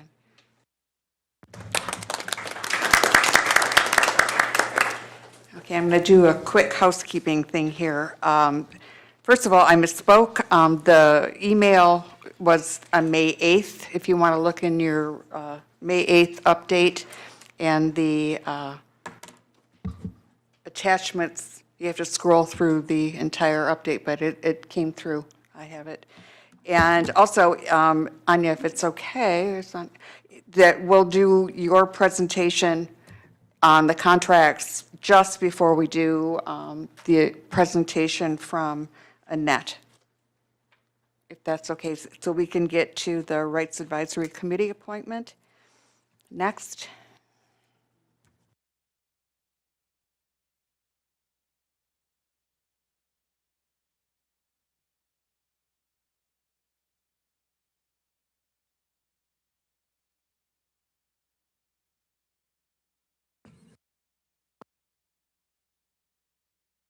Good evening. I'm Jean Fettner. I'm the manager of the Office of Recipient Rights here at OCHN. And tonight I have the pleasure of presenting the recommendations of the Recipient Rights Advisory Committee to the board for new membership appointment. Here at the table joining me are two of our three candidates, Ms. Lois Schulman and Mr. Melvin Eccles. And we'll be talking about them just in a little bit. For those of you who are not familiar with the Recipient Rights Advisory Committee, also known as the RAC, RRAC, this is a committee that is comprised first and foremost by the very important individuals that we serve and their families. The committee also has members of the Office of Recipient Rights. Mr. Landsman is our board representative. And we also have community members at large. And the committee meets once a month. And we do all kinds of things, meaning they do. I'm a silent person on that committee, but they look at the annual goals of the recipient rights. They provide us with really valuable service comments on services and the needs of individuals, and they oftentimes bring voices that we might not have heard. To the committee for us then to share with you and share with other members of the of OCHN. They review policies and procedures and are a very active and enthusiastic group. So one of the things that they are charged with in conjunction with the executive director's office and the board is making sure that the committee is comprised of the individuals that the mental health code says are supposed to be there. And so a couple months ago, we found ourselves in the unique situation of having one position open, our community at large member position. And then so we did a number of interviews, and then in April, we experienced the loss of two other members. Miss Renee Uto, who has been on the committee for a long time, moved. And Ms. Sava Lichtman, who had been on the committee for a shorter period of time, she passed away suddenly. And so both of these ladies provided enormous enthusiasm and dedication to the RAC, and we're going to very much miss their contributions. And with Ms. Uto's move, wish her the best of luck. She moved outside of Oakland County, which then precludes her from participating in the RAC. So basically, the way this works with the RAC is that we meet in closed session with a quorum to conduct interviews, and appointment approval is based on majority vote. And today we have three individuals who would very much like to be appointed to the RAC. The first person is Ms. Lois Schulman, and the RAC would like her to be appointed to the committee to fill the category of community at large. Now, Ms. Schulman has been part of the OCHN, the Oakland County Behavioral Health System, for a long time. She has served in many, many capacities within Oakland County on various committees and boards and other things, and she is also very, very well-versed in the nursing home system. And so we really think that her background and her knowledge of the system that she's bringing it will be a real big asset for the RAC. And I am going to give you an opportunity to ask them questions in just a second. All right. Mr. Melvin Eccles, over here, he was a very enthusiastic interviewee, and we really appreciate the fact that he is a certified peer support specialist and is also now a certified community health worker.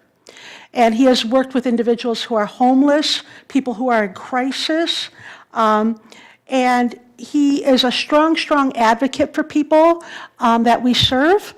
And the RAC would like Mr. Eccles to be appointed to the committee to fill the category of person served. All right. And finally, we have the individual who is not here this evening, Ms. Aluremi Io. And Rami is a individual who is a family member of an individual who receives services. She is brings with her a wonderful understanding of the hospital system and the intricacies of dealing with the challenges that sometimes families and individuals experience when they come into our system. So these are the three individuals that the RAC would like the board to consider for appointment to the Recipient Rights Advisory Committee. So I didn't know if you have any questions for our candidates. We would love to hear from your candidates if they'd like to make some comments. I'm Melvin. I currently work for Common Ground and the Sober Support Unit as well as Oasis. I work at a local shelter in Pontiac. Like she mentioned, I have been receiving services with Easter Seals. I'm just excited about the opportunity to learn more and be more valuable to those individuals that we serve to help out the best I can. Any questions for Melvin? Lois? And I'm Lois Schulman, and I've had the opportunity to visit nursing homes as a volunteer ombudsman, and I think that that's really alerted me to the fact that the people that are served, their voices need to be heard, and they need to know that if things aren't going right, that they have people that will listen to them, hear them, and then take action to make sure that their rights are protected. So I'm looking forward to the honor of serving on this Rights Committee. Any questions for Ms. Schulman? Point, I would entertain a motion to support the recommendation of the Recipient Rights Advisory Committee regarding 3 new members. Make that motion. Moved by Mr. Landsman, supported by Dr. Taub. All in favor, please say aye. Aye. Those opposed, no way. Okay, thanks so much. The motion carries. You're going to be wonderful additions to a really solid committee. So thank you for being willing to put your time and effort into that. Thanks. Thank you. Your consideration.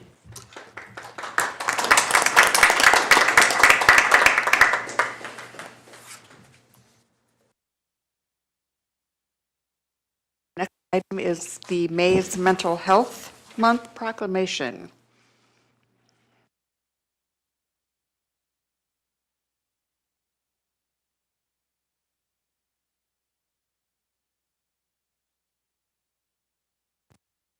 Hello again. At the Committee of the Whole, I did a presentation about May being Mental Health Month, and that I would bring to you the proclamation for the board's approval. I do want to mention, we talked about some of the events that we had planned for the month. This Thursday, we are having our Suicide Prevention Awareness Forum, so if you have an opportunity to attend, it's really a very inspirational and powerful event. Being said, practice what I preach and move the mic forward. Whereas mental health is important for our individual well-being and vitality, as well as that of our families, communities, and businesses, and whereas 1 in 5 Americans experience a mental health illness that requires treatment at some point in their lives, and whereas 1 in 10 children has a serious emotional disturbance that, if untreated, can lead to school failure, physical illness, substance use, jail, and even suicide. And whereas May 9th has been designated the National Children's Mental Health Awareness Day. Whereas stigma and stereotypes associated with mental illnesses often keep people from seeking treatment that could improve their quality of life. And whereas mental illness is a biologically based brain disorder that cannot be overcome through willpower and is not related to a defect in a person's character or intelligence. And whereas mental health recovery is a journey of healing and transformation, enabling people with a mental illness to live in a community of his or her choice while striving to achieve his or her full potential. And whereas mental health recovery not only benefits individuals with mental health disorders by focusing on their abilities to live, work, learn, and fully participate and contribute to our society, but also enriches the culture of our community life. And whereas the Oakland Community Health Network and its service provider agencies are committed to inspiring hope, empowering people, and strengthening communities. Now therefore be it resolved that Oakland Community Health Network hereby recognizes May 2019 as Mental Health Month. OCHN calls upon our citizens, government agencies, public and private institutions, businesses, and schools to recommit our state to increasing awareness and understanding of mental illness and the need for appropriate and accessible services for all people with mental illnesses to promote recovery. Are there any questions for Christine before we vote? Is there a motion to approve the proclamation as read? I would move to support the proclamation. Or a second? Moved by Mr. Torres, supported by Ms. Guadalupe. All in favor, please say aye. Aye. Any opposed? No way. Thank you.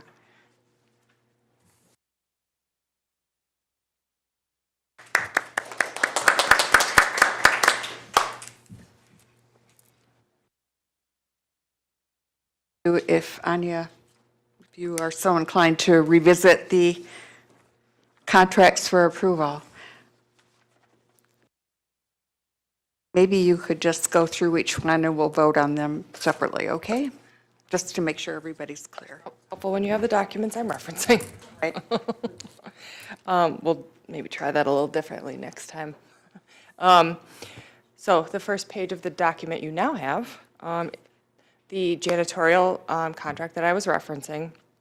This is something that is currently budgeted. We did have to RFP it. We are required to do so every 3 to 5 years based on our procurement policy. So that process has been completed. It did end up that we will be continuing with Thunder Mop Maintenance Company. They have been doing both this building, our previous building, and the Resource and Crisis Center for 5. So the document you have in front of you does break down the price list. I do want to just note that the not to exceed is really not necessarily the amount we will spend, it's just the not to exceed of the contract. The price list really, the standard prices will be the fixed monthly costs, and then what you see below that is really just the detail if we have anything additional or need some sort of deep cleaning of some sort. We just lock those prices in now so they're not up for negotiation later in the contract, and we can utilize those throughout the 2-year period. And typically, unless there's a reason not to, we would extend for potentially 2 more years outside of the current contract. Just for note, because the number is a bit higher for the Resource and Crisis Center, which is at the bottom of that first table there, that is a 24-hour service, and they do a lot different than what is done as far as janitorial here. This is just obviously office-type janitorial. That, because we do have the crisis residential unit there, almost more like, I guess I would reference like hotel-type cleaning, where they actually go in and change everything out once a day and things like that. So it's a lot more in-depth cleaning than what you would typically see in an office setting. So that is why you see a significant difference in the pricing, even though technically this building is far larger. I also wanted to add that does include like the crisis center and the sober support unit, so it almost has to be cleaned like a hospital too, because of the interventions that are happening. Yep. Oh, I don't know if there's any questions about that. Are there questions? Sure, Ms. Guadalupe. Increase from the first year, May 2019 to October 2019, and then that November to April, there was that increase. Is that just a increase due to the second year, or is that due to the building occupancy here that's going? Oh, so that's increase related to the second year of the contract. Typically, they will negotiate that up front. What you see, I think it's on the first page, it does talk about the square footage as that's added. So recognizing that at some point we expect to have this fully leased out and locking in that price now, but what we've done is built that cost right into the leases we have with anybody leasing space from us. Glansman. You said this is a 2-year, so it's 6 months, 12 months, and 6 months? Correct. But this only shows 6 months for the 2019, and then 1 year for 2019 to 2020 April. It doesn't have the 2021 second line or third line. Correct? So it looks like it's intended to start May 1st, 2019, and that pricing goes through October 31st, and then it appears that the November 1st, 2019 through April 30th of 2020 pricing. Yep. There should be an April, a May to a, So my guess is that there is a line that was missed when creating this document. Because it would, the not to exceed would include the entire contract period.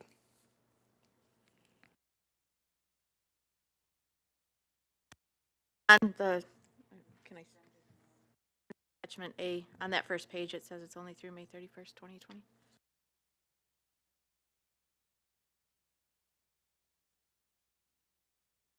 Oh, so maybe it's my mistake that it's 24 months.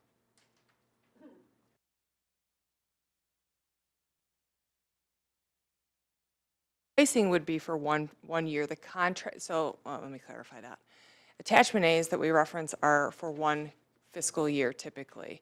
The contract may be for 2 fiscal years, but the pricing in and of itself would be for 1, with the expectation that these prices would be locked in for the contract period. Does that make more sense? The contract is in fact for 2 years. However, the attachment A of the contract is always an annual document, as with any other contract that we hold.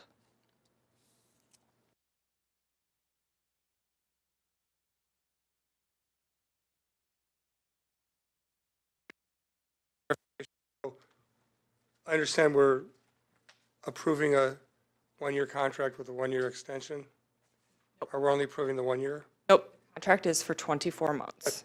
Yep. So the amount of, on the bottom line, is only per year, correct? Not to exceed amount is, Only for 1 fiscal year. When we add the Right. second fiscal year, that would be added to that.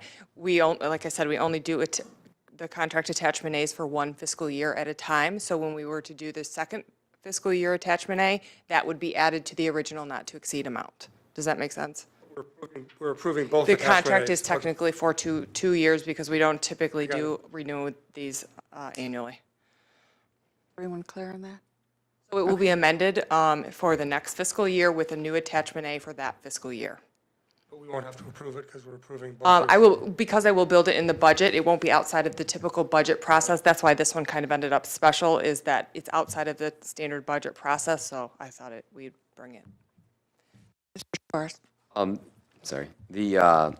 The second year then, would it be this reflective of the same amount, the $250,000 not to exceed? Yes, my understanding is that this is the contract pricing for the entire 2 years. Yep, So it's 1 year is 250, the second year being the total of 250. We're as the approving a max. 2-year contract, but this is this reflects the first year of the 2 years. Yeah. Okay.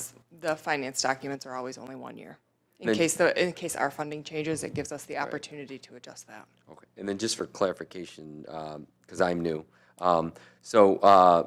we do an RFP, right, for anything $5,000 or more, correct? Okay, and then, so with this, how many bids did we receive? I typically, the bid committee would review those, and I would get the summary results. I don't typically get into those details unless I'm on that bid committee, which I do not sit on all of them. My knowledge, it was 3, but I don't know that for sure.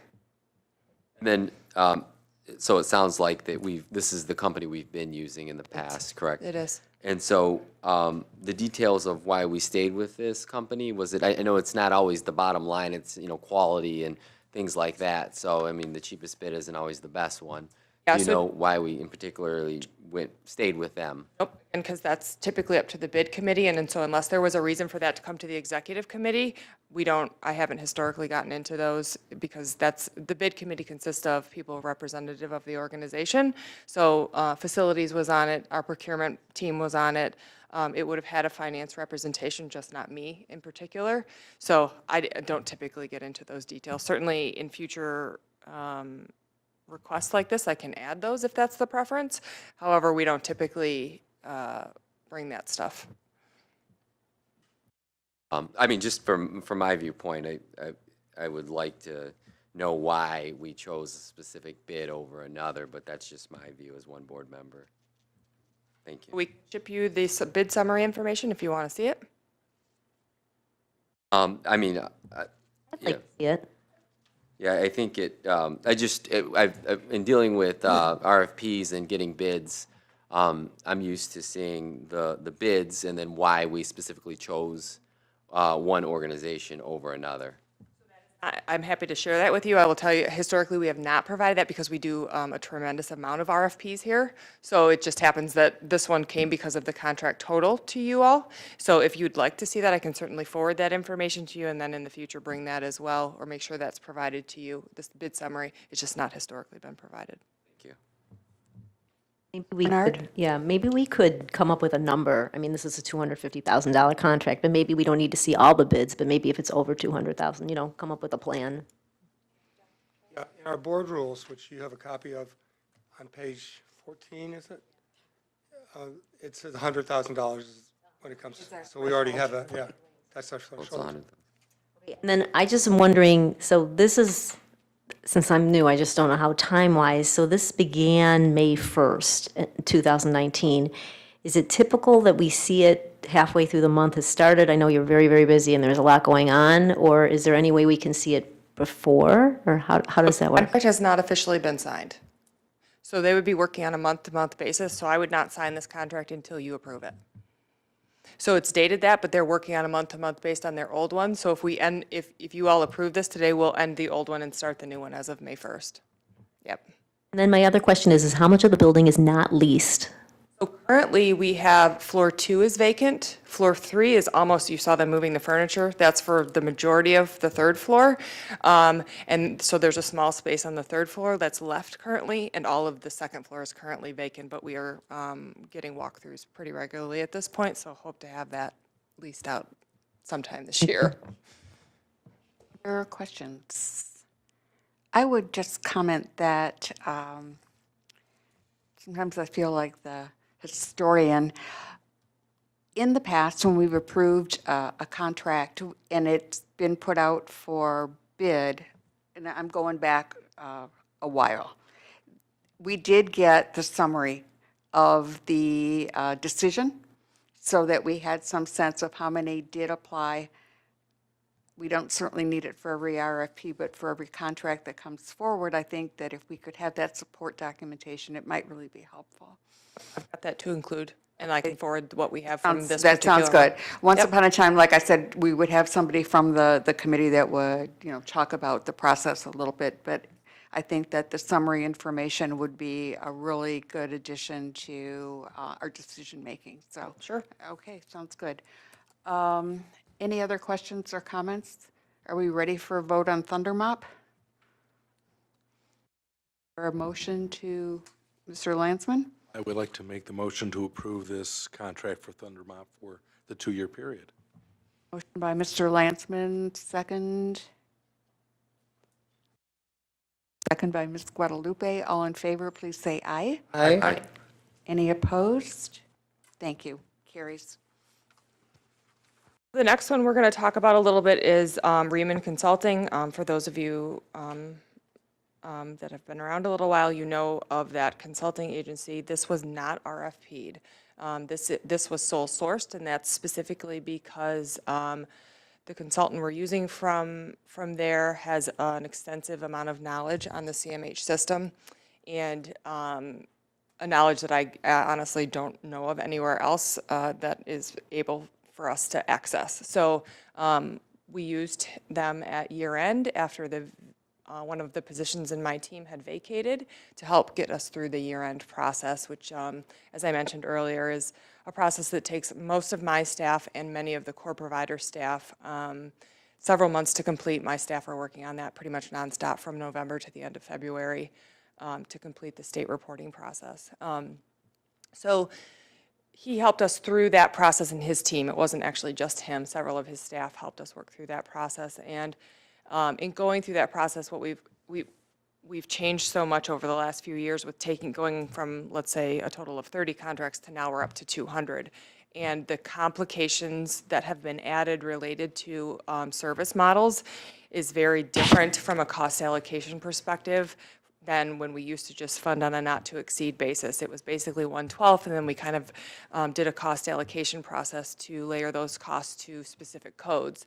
And now, because we pay so differently to each provider for different populations and different levels of care, that has further complicated the cost allocation process. But I think that was last week, we met with the Milliman Group, who was very impressed with the level of detail and support we had for our cost allocation process and the amount of work we put into it. So I definitely know it's what they're looking for, but that has its price and time for both my staff and core provider staff. So the intent here is to utilize this particular consultant to streamline that process, both in our accounting structure and in that whole year-end process, and come up with a more automated way to compile those reports so it doesn't take us that amount of time.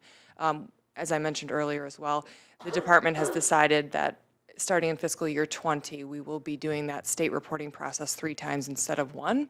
So other than if we chose not to do this, then that's essentially what several of my staff would be doing full-time, just because this takes so long.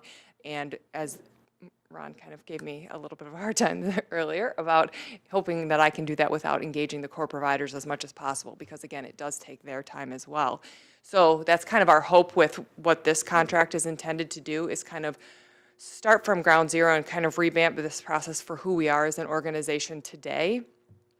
Because that's changed so much over the last few years, and really try to automate this as much as possible to streamline it so it doesn't take all of these staff so many months to complete.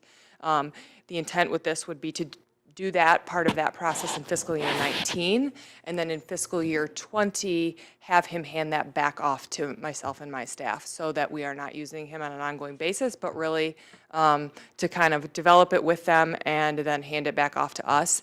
As I mentioned, I do still have that vacant position, which does cover the majority of these costs, so that's kind of how I'm juggling that right now, is not filling that position.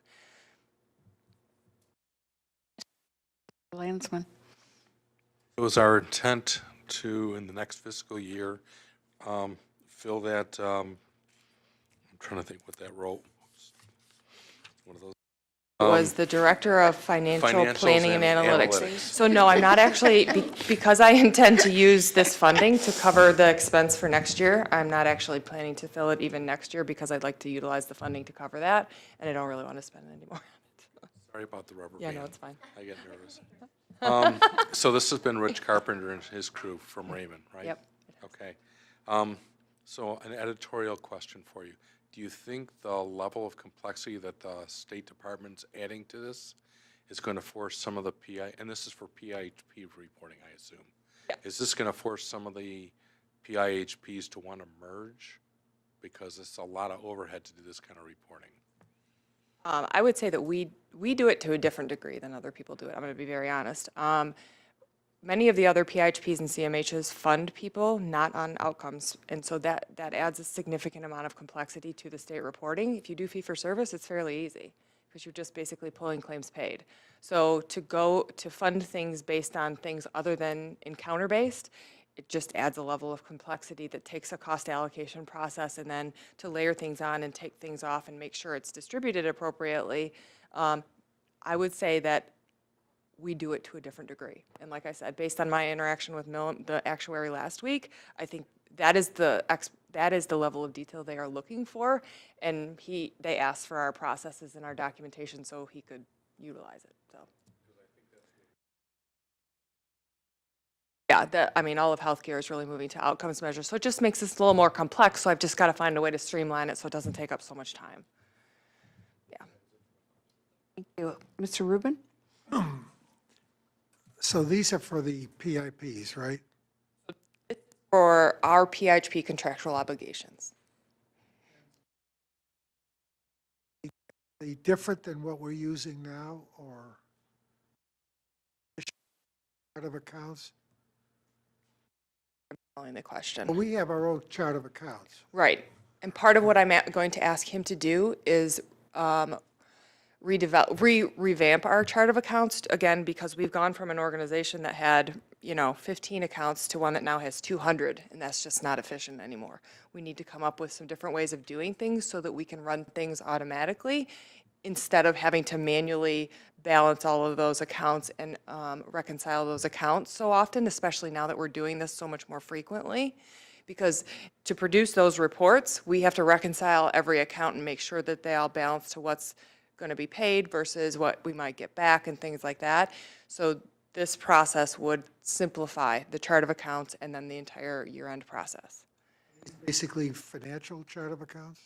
That's part of it. Part of it is our GL structure, and then part of it is the state reporting package. Doesn't this require more data entry people? When you go from up to the quantity that you just mentioned, that's a lot of input. Right. The data actually comes into us from core providers through encounter-based data, but we don't pay based on that. So that's where it gets complicated, is that you then still have to cost based on those encounters. So that's where we go from, it's much easier to really pay on a fee-for-service basis, but that's really not where we want to go. We want to pay based on outcomes, not encounters. Is this going to put a strain on the budget of the providers? No, I'm not asking them to pay for anything. They have to do a lot of work. I'm going to try to, that's kind of where I'm going with this, is I'm attempting to streamline this as much as possible to not put the work on them. Including the data entry. Yeah, data entry doesn't actually change from their perspective.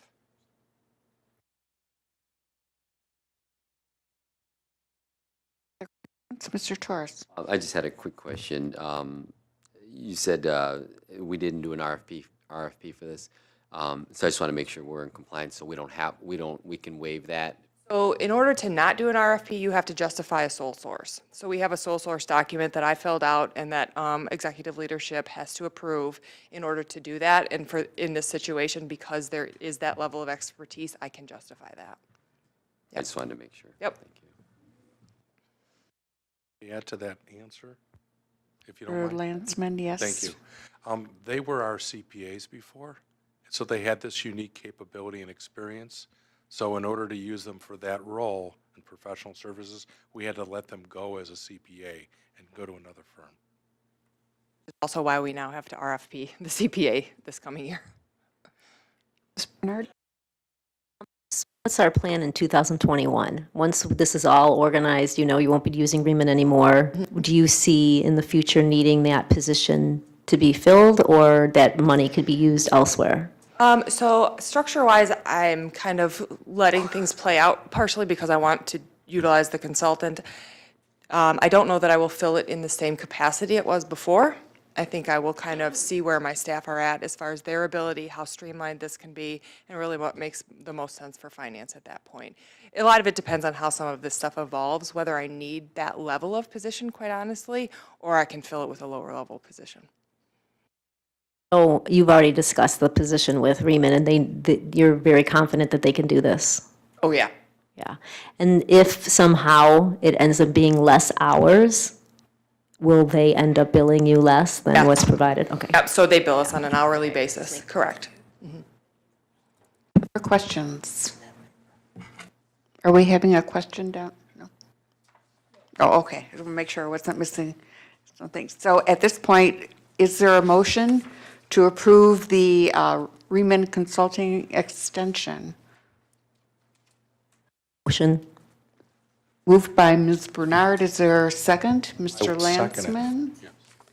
All in favor, please say aye. Those opposed? No opposed? Thank you. Thank you. Before Anya walks away, can I just I'm remembering that Sid asked a question, so I just, in response to the May meeting, I know we touched on that, the May 1st meeting, we touched on it briefly during Committee of the Whole.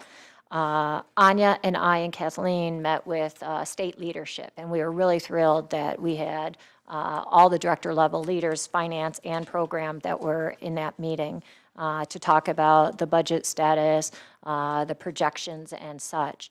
We wanted them to write us a check and have us walk away whole, but that didn't happen. But the dialogue was very positive. And they indicated they liked everything we were doing. We talked about the values-based payment models. We talked about the changes that we have made.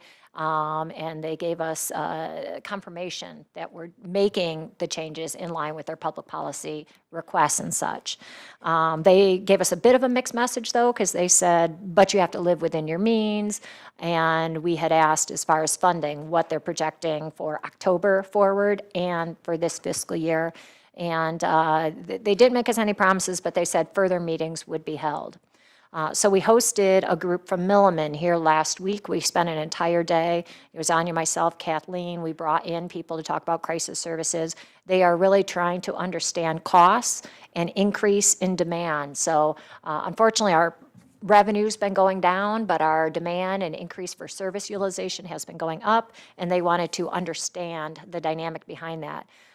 They left us with an entire list of things they wanted more information, and Anya and her team have been collecting more detailed information, and they were super thrilled to hear about the cost setting that we are doing October 1st forward with our residential providers, bringing real transparency to how per diems are identified and developed. So that was just last week. Then we got an email at the end of last week saying that the next rate setting meeting, where they're going to talk about rate structure for October 1st forward, is going to be held next week. That's May 28th. Now, we don't know what the pot of money will look like because the budget obviously isn't set, but they'll be talking, at least to some extent, we never know what level of detail, they haven't sent us anything in advance, about how the pot will be split, talking about geographic factors and things like that. So typically, when Anya's come back from those kind of meetings, she's been able to do some estimating of how it looks like our portion in Oakland County will be split, and then we wait to hear what the state budget will be. So we're hoping to have more information next week. The timing of our Committee of the Whole meeting is earlier in June because we have the association conference. So we have Anya on the agenda for the June 3rd Committee of the Whole to provide everybody with whatever update we have based on that rate setting meeting, which would be just days before. So we are remaining optimistic, but like everything else, we kind of have to wait and see what they come out with. But we are happy to at least be getting more information. Almost weekly, we're getting more information, and it feels like positive information, but I guess until we see the formula and how we fare in the geographic factors, we've done well with those in the past, and we've done poorly with those in the past, so. Oh, so I just want to add to that I have been part of the development of the new geographic factor, and they gave us each PIHP the opportunity to provide input on how that might look. And so we did that as a team. We sat down and said, okay, these are the things we would like to see utilized to determine a geographic factor. And so they really did take what everybody submitted, and those are a lot of the things they're going to use. So they're intending to go through kind of what they are kind of landing on for which ones. Let's say it's a locus level of care, or I think prescription drugs was one of them, to try to really say what is it that predicts cost. And so I'm pretty confident in what they're doing, and I say that without actually knowing how that fares out with us. But I think this is by far a far more detailed and far more accurate way of looking at things than some of what they've done in the past. The things they've looked at in the past are not necessarily good predictors of cost, because a diagnosis doesn't necessarily predict cost. You could have two people with the same diagnosis and very different costs. So they're going to a lot more level of detail in this new methodology, and so my hope is that will definitely clarify some things about the populations being served within each PIHP. And I appreciate that, that update. And I know that you don't know what you don't know. So we wait it out. But I want to be very optimistic. But some major don't even know what we're talking about. The fact that so many are term limited. And they only get their arms around situations when it comes time for budget discussions and run for office. So, and I don't mean to say that meanly, but they didn't come up with any money for Network 180. They kind of threw them to the wolves. And if they can do that to them, why can't they do it to other PIPs? Now, they're not going to throw us to the wolves, but when they sit down for budget discussions and they look at the second largest item, or probably the first or second,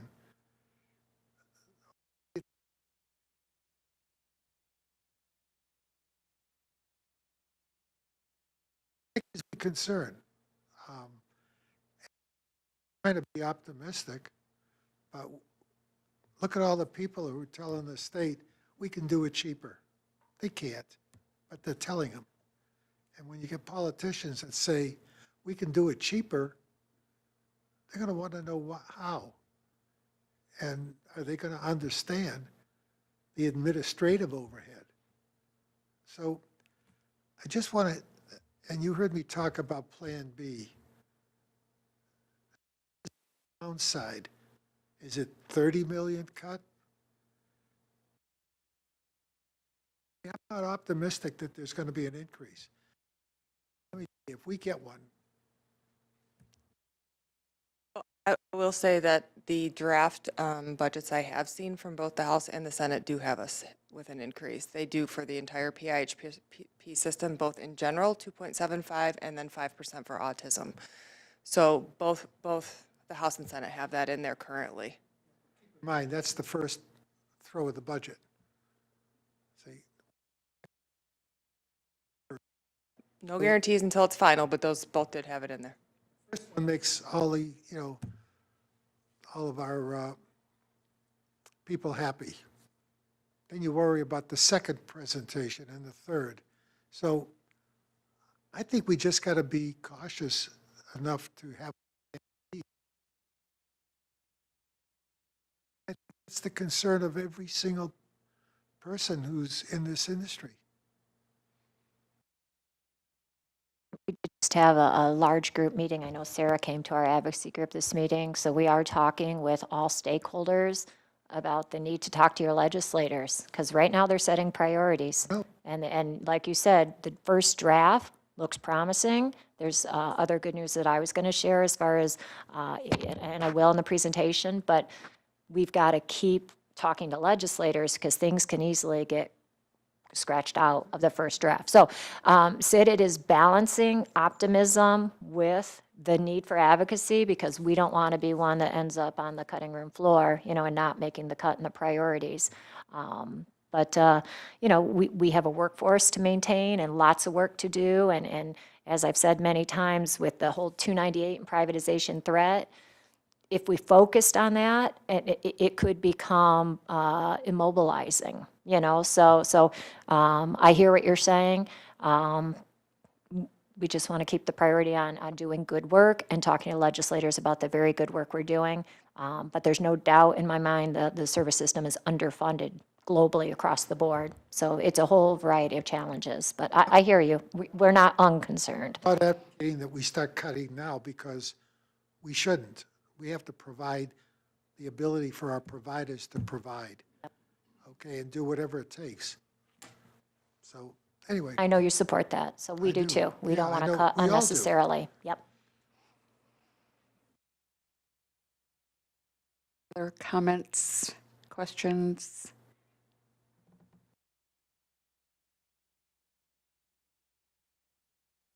Next item on our agenda is the overview of OCHN values. Ms. Downey.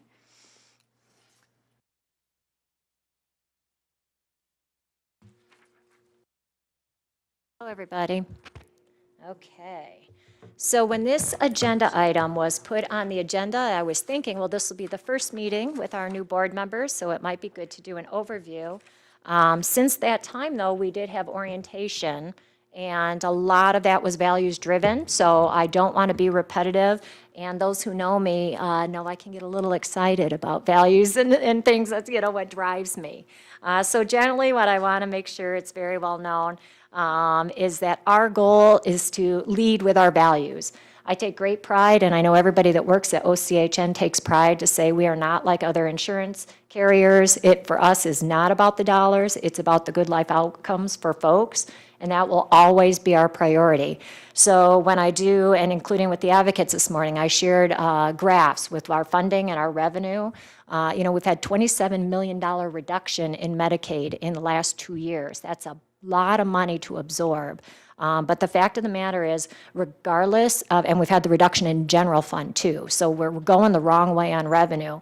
But no doubt, regardless of our revenue stream, we always keep the people we serve as our top priority. And we keep our administrative costs low. We operate at approximately 4% admin.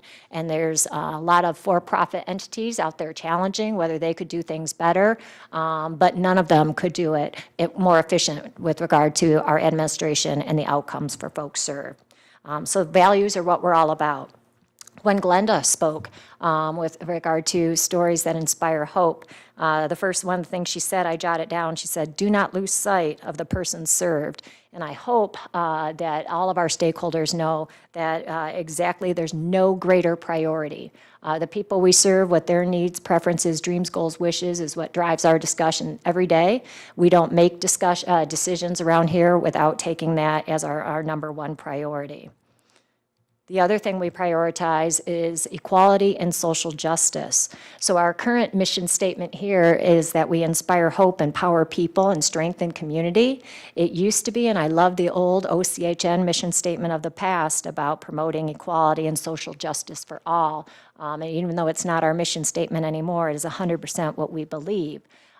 This is a picture of some of our honorees over the years, and what I love about their stories is that they achieve great quality of life despite whatever disabilities or challenges they have. And that's the bar, that's the level we want to hold for people in service provision. Do the folks that we serve have the same quality of life as we do? I don't know why we would think that folks that happen to have a mental health need, substance use disorder, or developmental disability, that they should have a diminished expectation about what a good quality of life means. So we define success as the same for all people. One of the things we value is the way the people we serve are spoken about. I have to say, when I started as the CEO here about 9 months ago, is one of the first things I said is that I really want to make sure the language we use is respectful in all ways. And I can't tell you how happy I am to say I announced that like within the first week on the job, and it felt to me like instantly people stopped saying client, consumer, people just stopped. And we don't even notice it anymore. Everybody speaks, the people we serve, the individuals we work with. It just has gone with such a smooth transition. And words are so important that I just couldn't be happier. I've seen it all throughout our entire provider network. And I think we're modeling the way. We go to meetings at the state and with other PHPs and our state folks, and they're trying to correct it within themselves as well. This is a slide that I added just to remind myself to tell you guys, we are also, and I just talked to the staff about this yesterday in the staff meeting, we're going to try to use less acronyms. So we use a lot of acronyms in everyday language. Wow, okay. Hallelujah. We're going to try because, it's out of professionalism that people pick up acronyms and use them in everyday dialogue. But indeed, our goal is to make sure we speak in a way that all members of our community know what we're talking about. So that's just a little push that we're going to change so that we are respecting all people and making sure that the way we speak is something that everyone knows what we're talking about. So I just talked about it yesterday. I suspect, similarly to how we did the very quick shift in the way we describe the folks we serve, you'll start to see less and less use of acronyms across the board. So I think that'll be a really positive thing. We lead with integrity, accountability, and transparency. We have had a lot of news crews in here lately, and I like how you said, Sid, we all see the negative articles that come out, but we're starting to see a lot of positive ones as well. This is Amy Andrews, who interviewed Dr. Michelle Reed from CNS, Community, I'm blanking, CNS, Community Network Services, right? Okay. They changed their name, though, CNS Healthcare, that's what was messing me up. I knew they changed their name. And of course, Melchiah. And it hasn't aired yet, but we'll make sure you guys get the link of their interview supporting Mental Health Awareness Month. Two more things, and these things were just added after I did the slides, so I just want to make sure those of you who are going to the June conference in Novi, our Begin Ending Stigma Today, our best work group that you've heard so much about, is being honored there with the Partners in Excellence Award, so that'll be fabulous and exciting for everybody.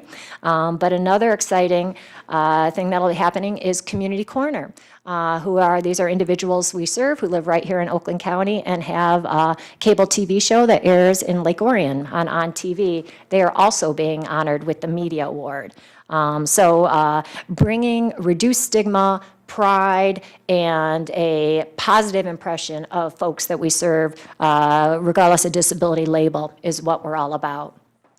You heard from Jean and the members of the Recipient Rights Advisory Council today. Troy Butler in this photo is one of our long-term Recipient Rights Advisory members, and she certainly talked to you about the good work that group is doing. And we value the folks we serve. We value peers in every aspect of service provision. We are one of the only PIHPs that hires peers not only for work with recipient rights, but also for training on person-centered planning. They also do group home monitoring. So anywhere we can come up, they work in our crisis center, they work for all of our core provider agencies. Anywhere we can utilize peers, we know it is a good service with great outcomes for folks. I also want to just bring everybody up to date on advocacy because this is a picture of all of us that we took a large group and we met with legislators. I have been making a lot of trips to Lansing, as have people we serve, and we are talking to folks both about the privatization threat and the underfunding of the mental health system. And you guys have seen presentations that I've done, particularly when we met as a tri-county region and talking about alternative. We don't have to change the funding in order to improve healthcare integration at the person level. So that's been the focus of the dialogue. And of course, we've been promoting the use of the Care Bridge, or what's also called Care Connect 360. It's a platform where both the PIHPs and the physical health providers can enter information. So I just kind of stole this off of another presentation because I know you guys are there. But this idea of we don't have to change the funding stream in order to have good health outcomes. And I think I shared with you guys, since we've been using this Care Bridge over the last 2 years, 74 people have been in the pilot, and we've seen a 62% reduction in hospital days. So there's cost savings there in addition to improved health care, which is what everybody wants to see. The great news. I believe I already told you in one of my updates that the Senate put our language into the Senate boilerplate, and that was Section 235. So we kind of said, go 235, go 235. We just found out last week that the House as well put the language into the House boilerplate. And I grabbed this from the CMH Association. They send out an update to everybody saying these are the changes. So you'll see they took the language that we proposed and they said they're going to require DHHS to work with a single county PIHP that is not currently participating in another pilot project. So Macomb and Wayne are both already in other pilot projects, so that leaves us. But this is the important part, to pilot physical and behavioral health integration services demonstration model that does not transfer funds to the Medicaid health plans. So this is a success, folks. I mean, it is now in the Senate and in the House.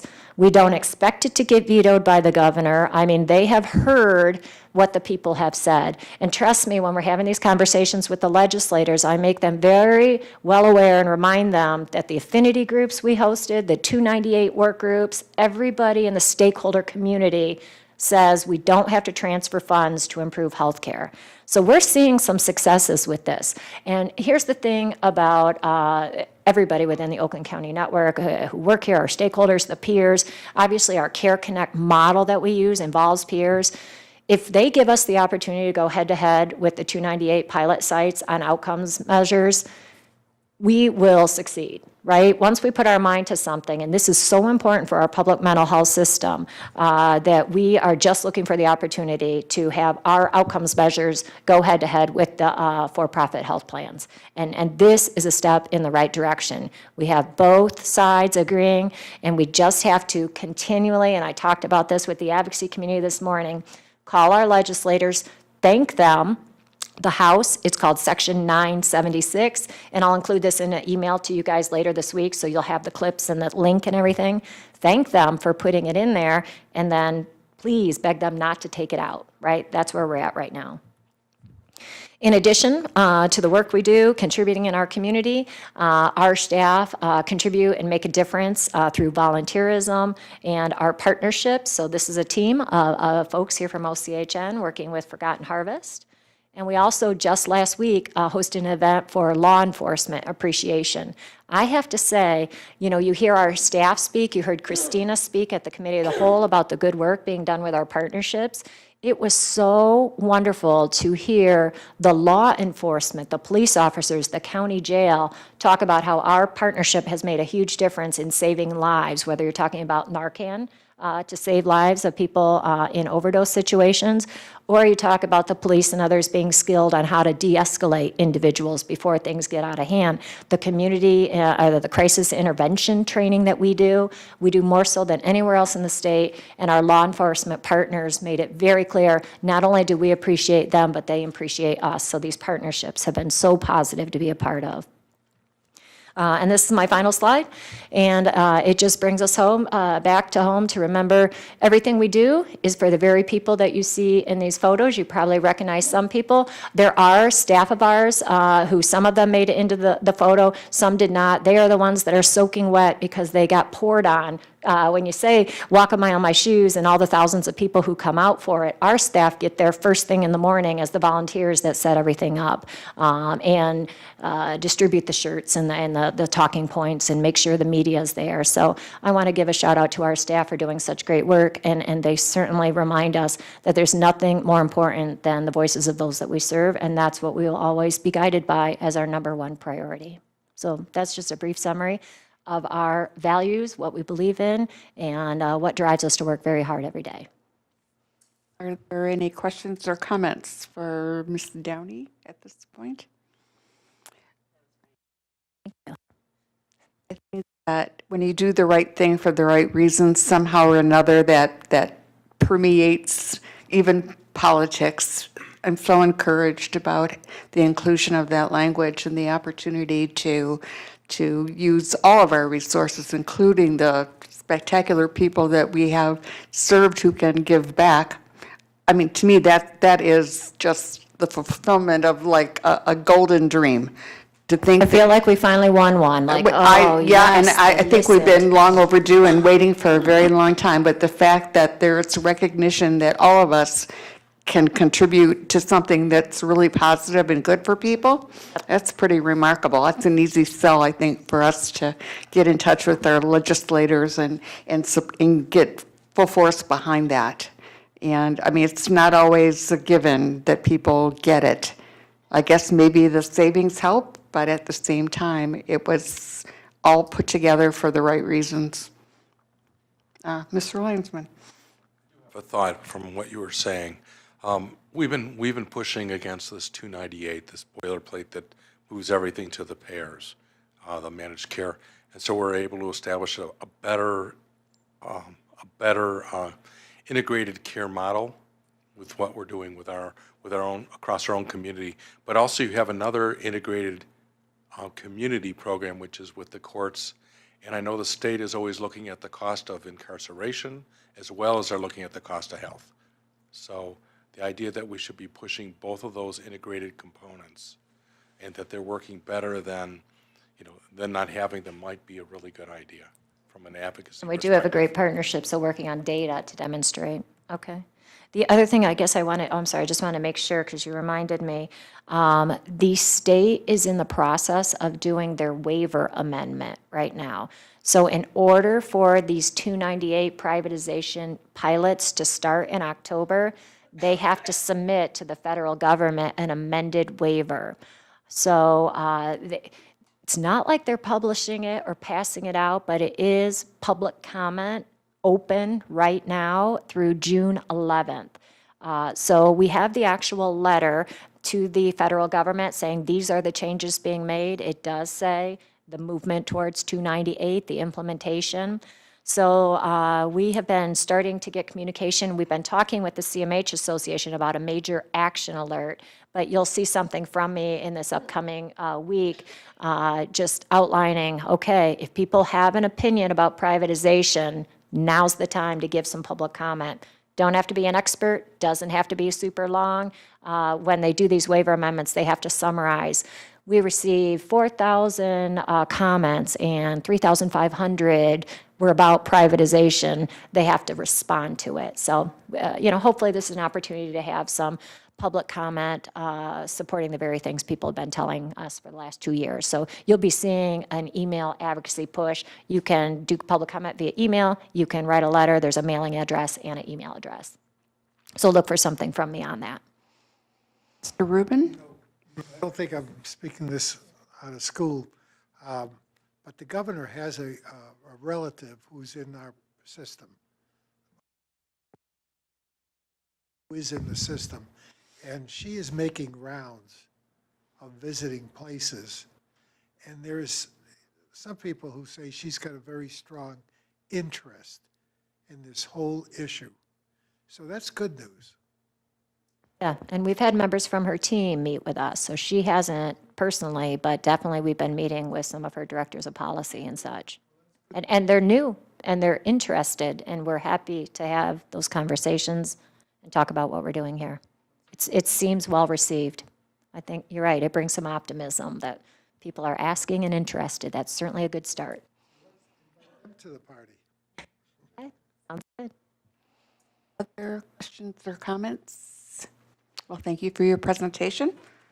Always gets our adrenaline flowing.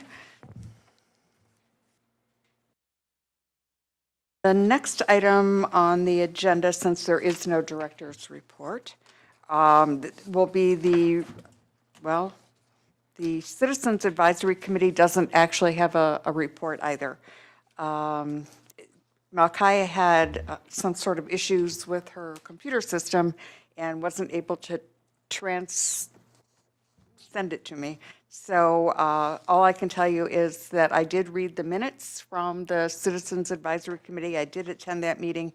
The minutes are very well done and capture what happened. The only thing that I would mention, I'm sorry Lois is gone, is that one of the nicer aspects of that meeting was the committee telling Lois what she had meant to them. It's not only the liaison from the board to the CAC, but how she had been so dedicated to bringing the voice of the people we serve to the forefront, and that appreciation was mutual. So other than that, I guess without Dr. Klotz, we also don't have an oversight committee policy board report. So we'll go on to other business, and that will be me for the moment. I sent you an email. There was a couple of attachments that summarized the activities of the evaluation committee for the CEO to date and the timeline for the actual process. I double-checked with Edna tonight. It's all a go, and so you will be, in June, receiving a packet that will be the initial step for the evaluation process. And then as it's spelled out in the timeline, we'll follow that pretty closely. If there are any questions about that, though, I'm happy to answer them now. Did you have any questions or comments regarding the process? Okay, great. The second item that I want to talk about quickly is Malkia has volunteered to be a delegate to the conference. We need one more. It's If any of you are attending and can participate as a delegate, we need to know kind of quickly.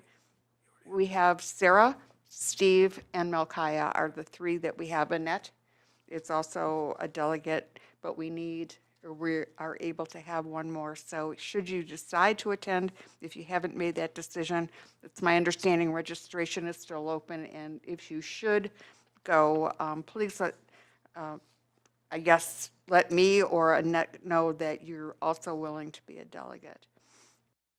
Another item that I covered in my email to you was the discussion regarding public comment, and it had some background information about the activities in Macomb and Detroit Wayne.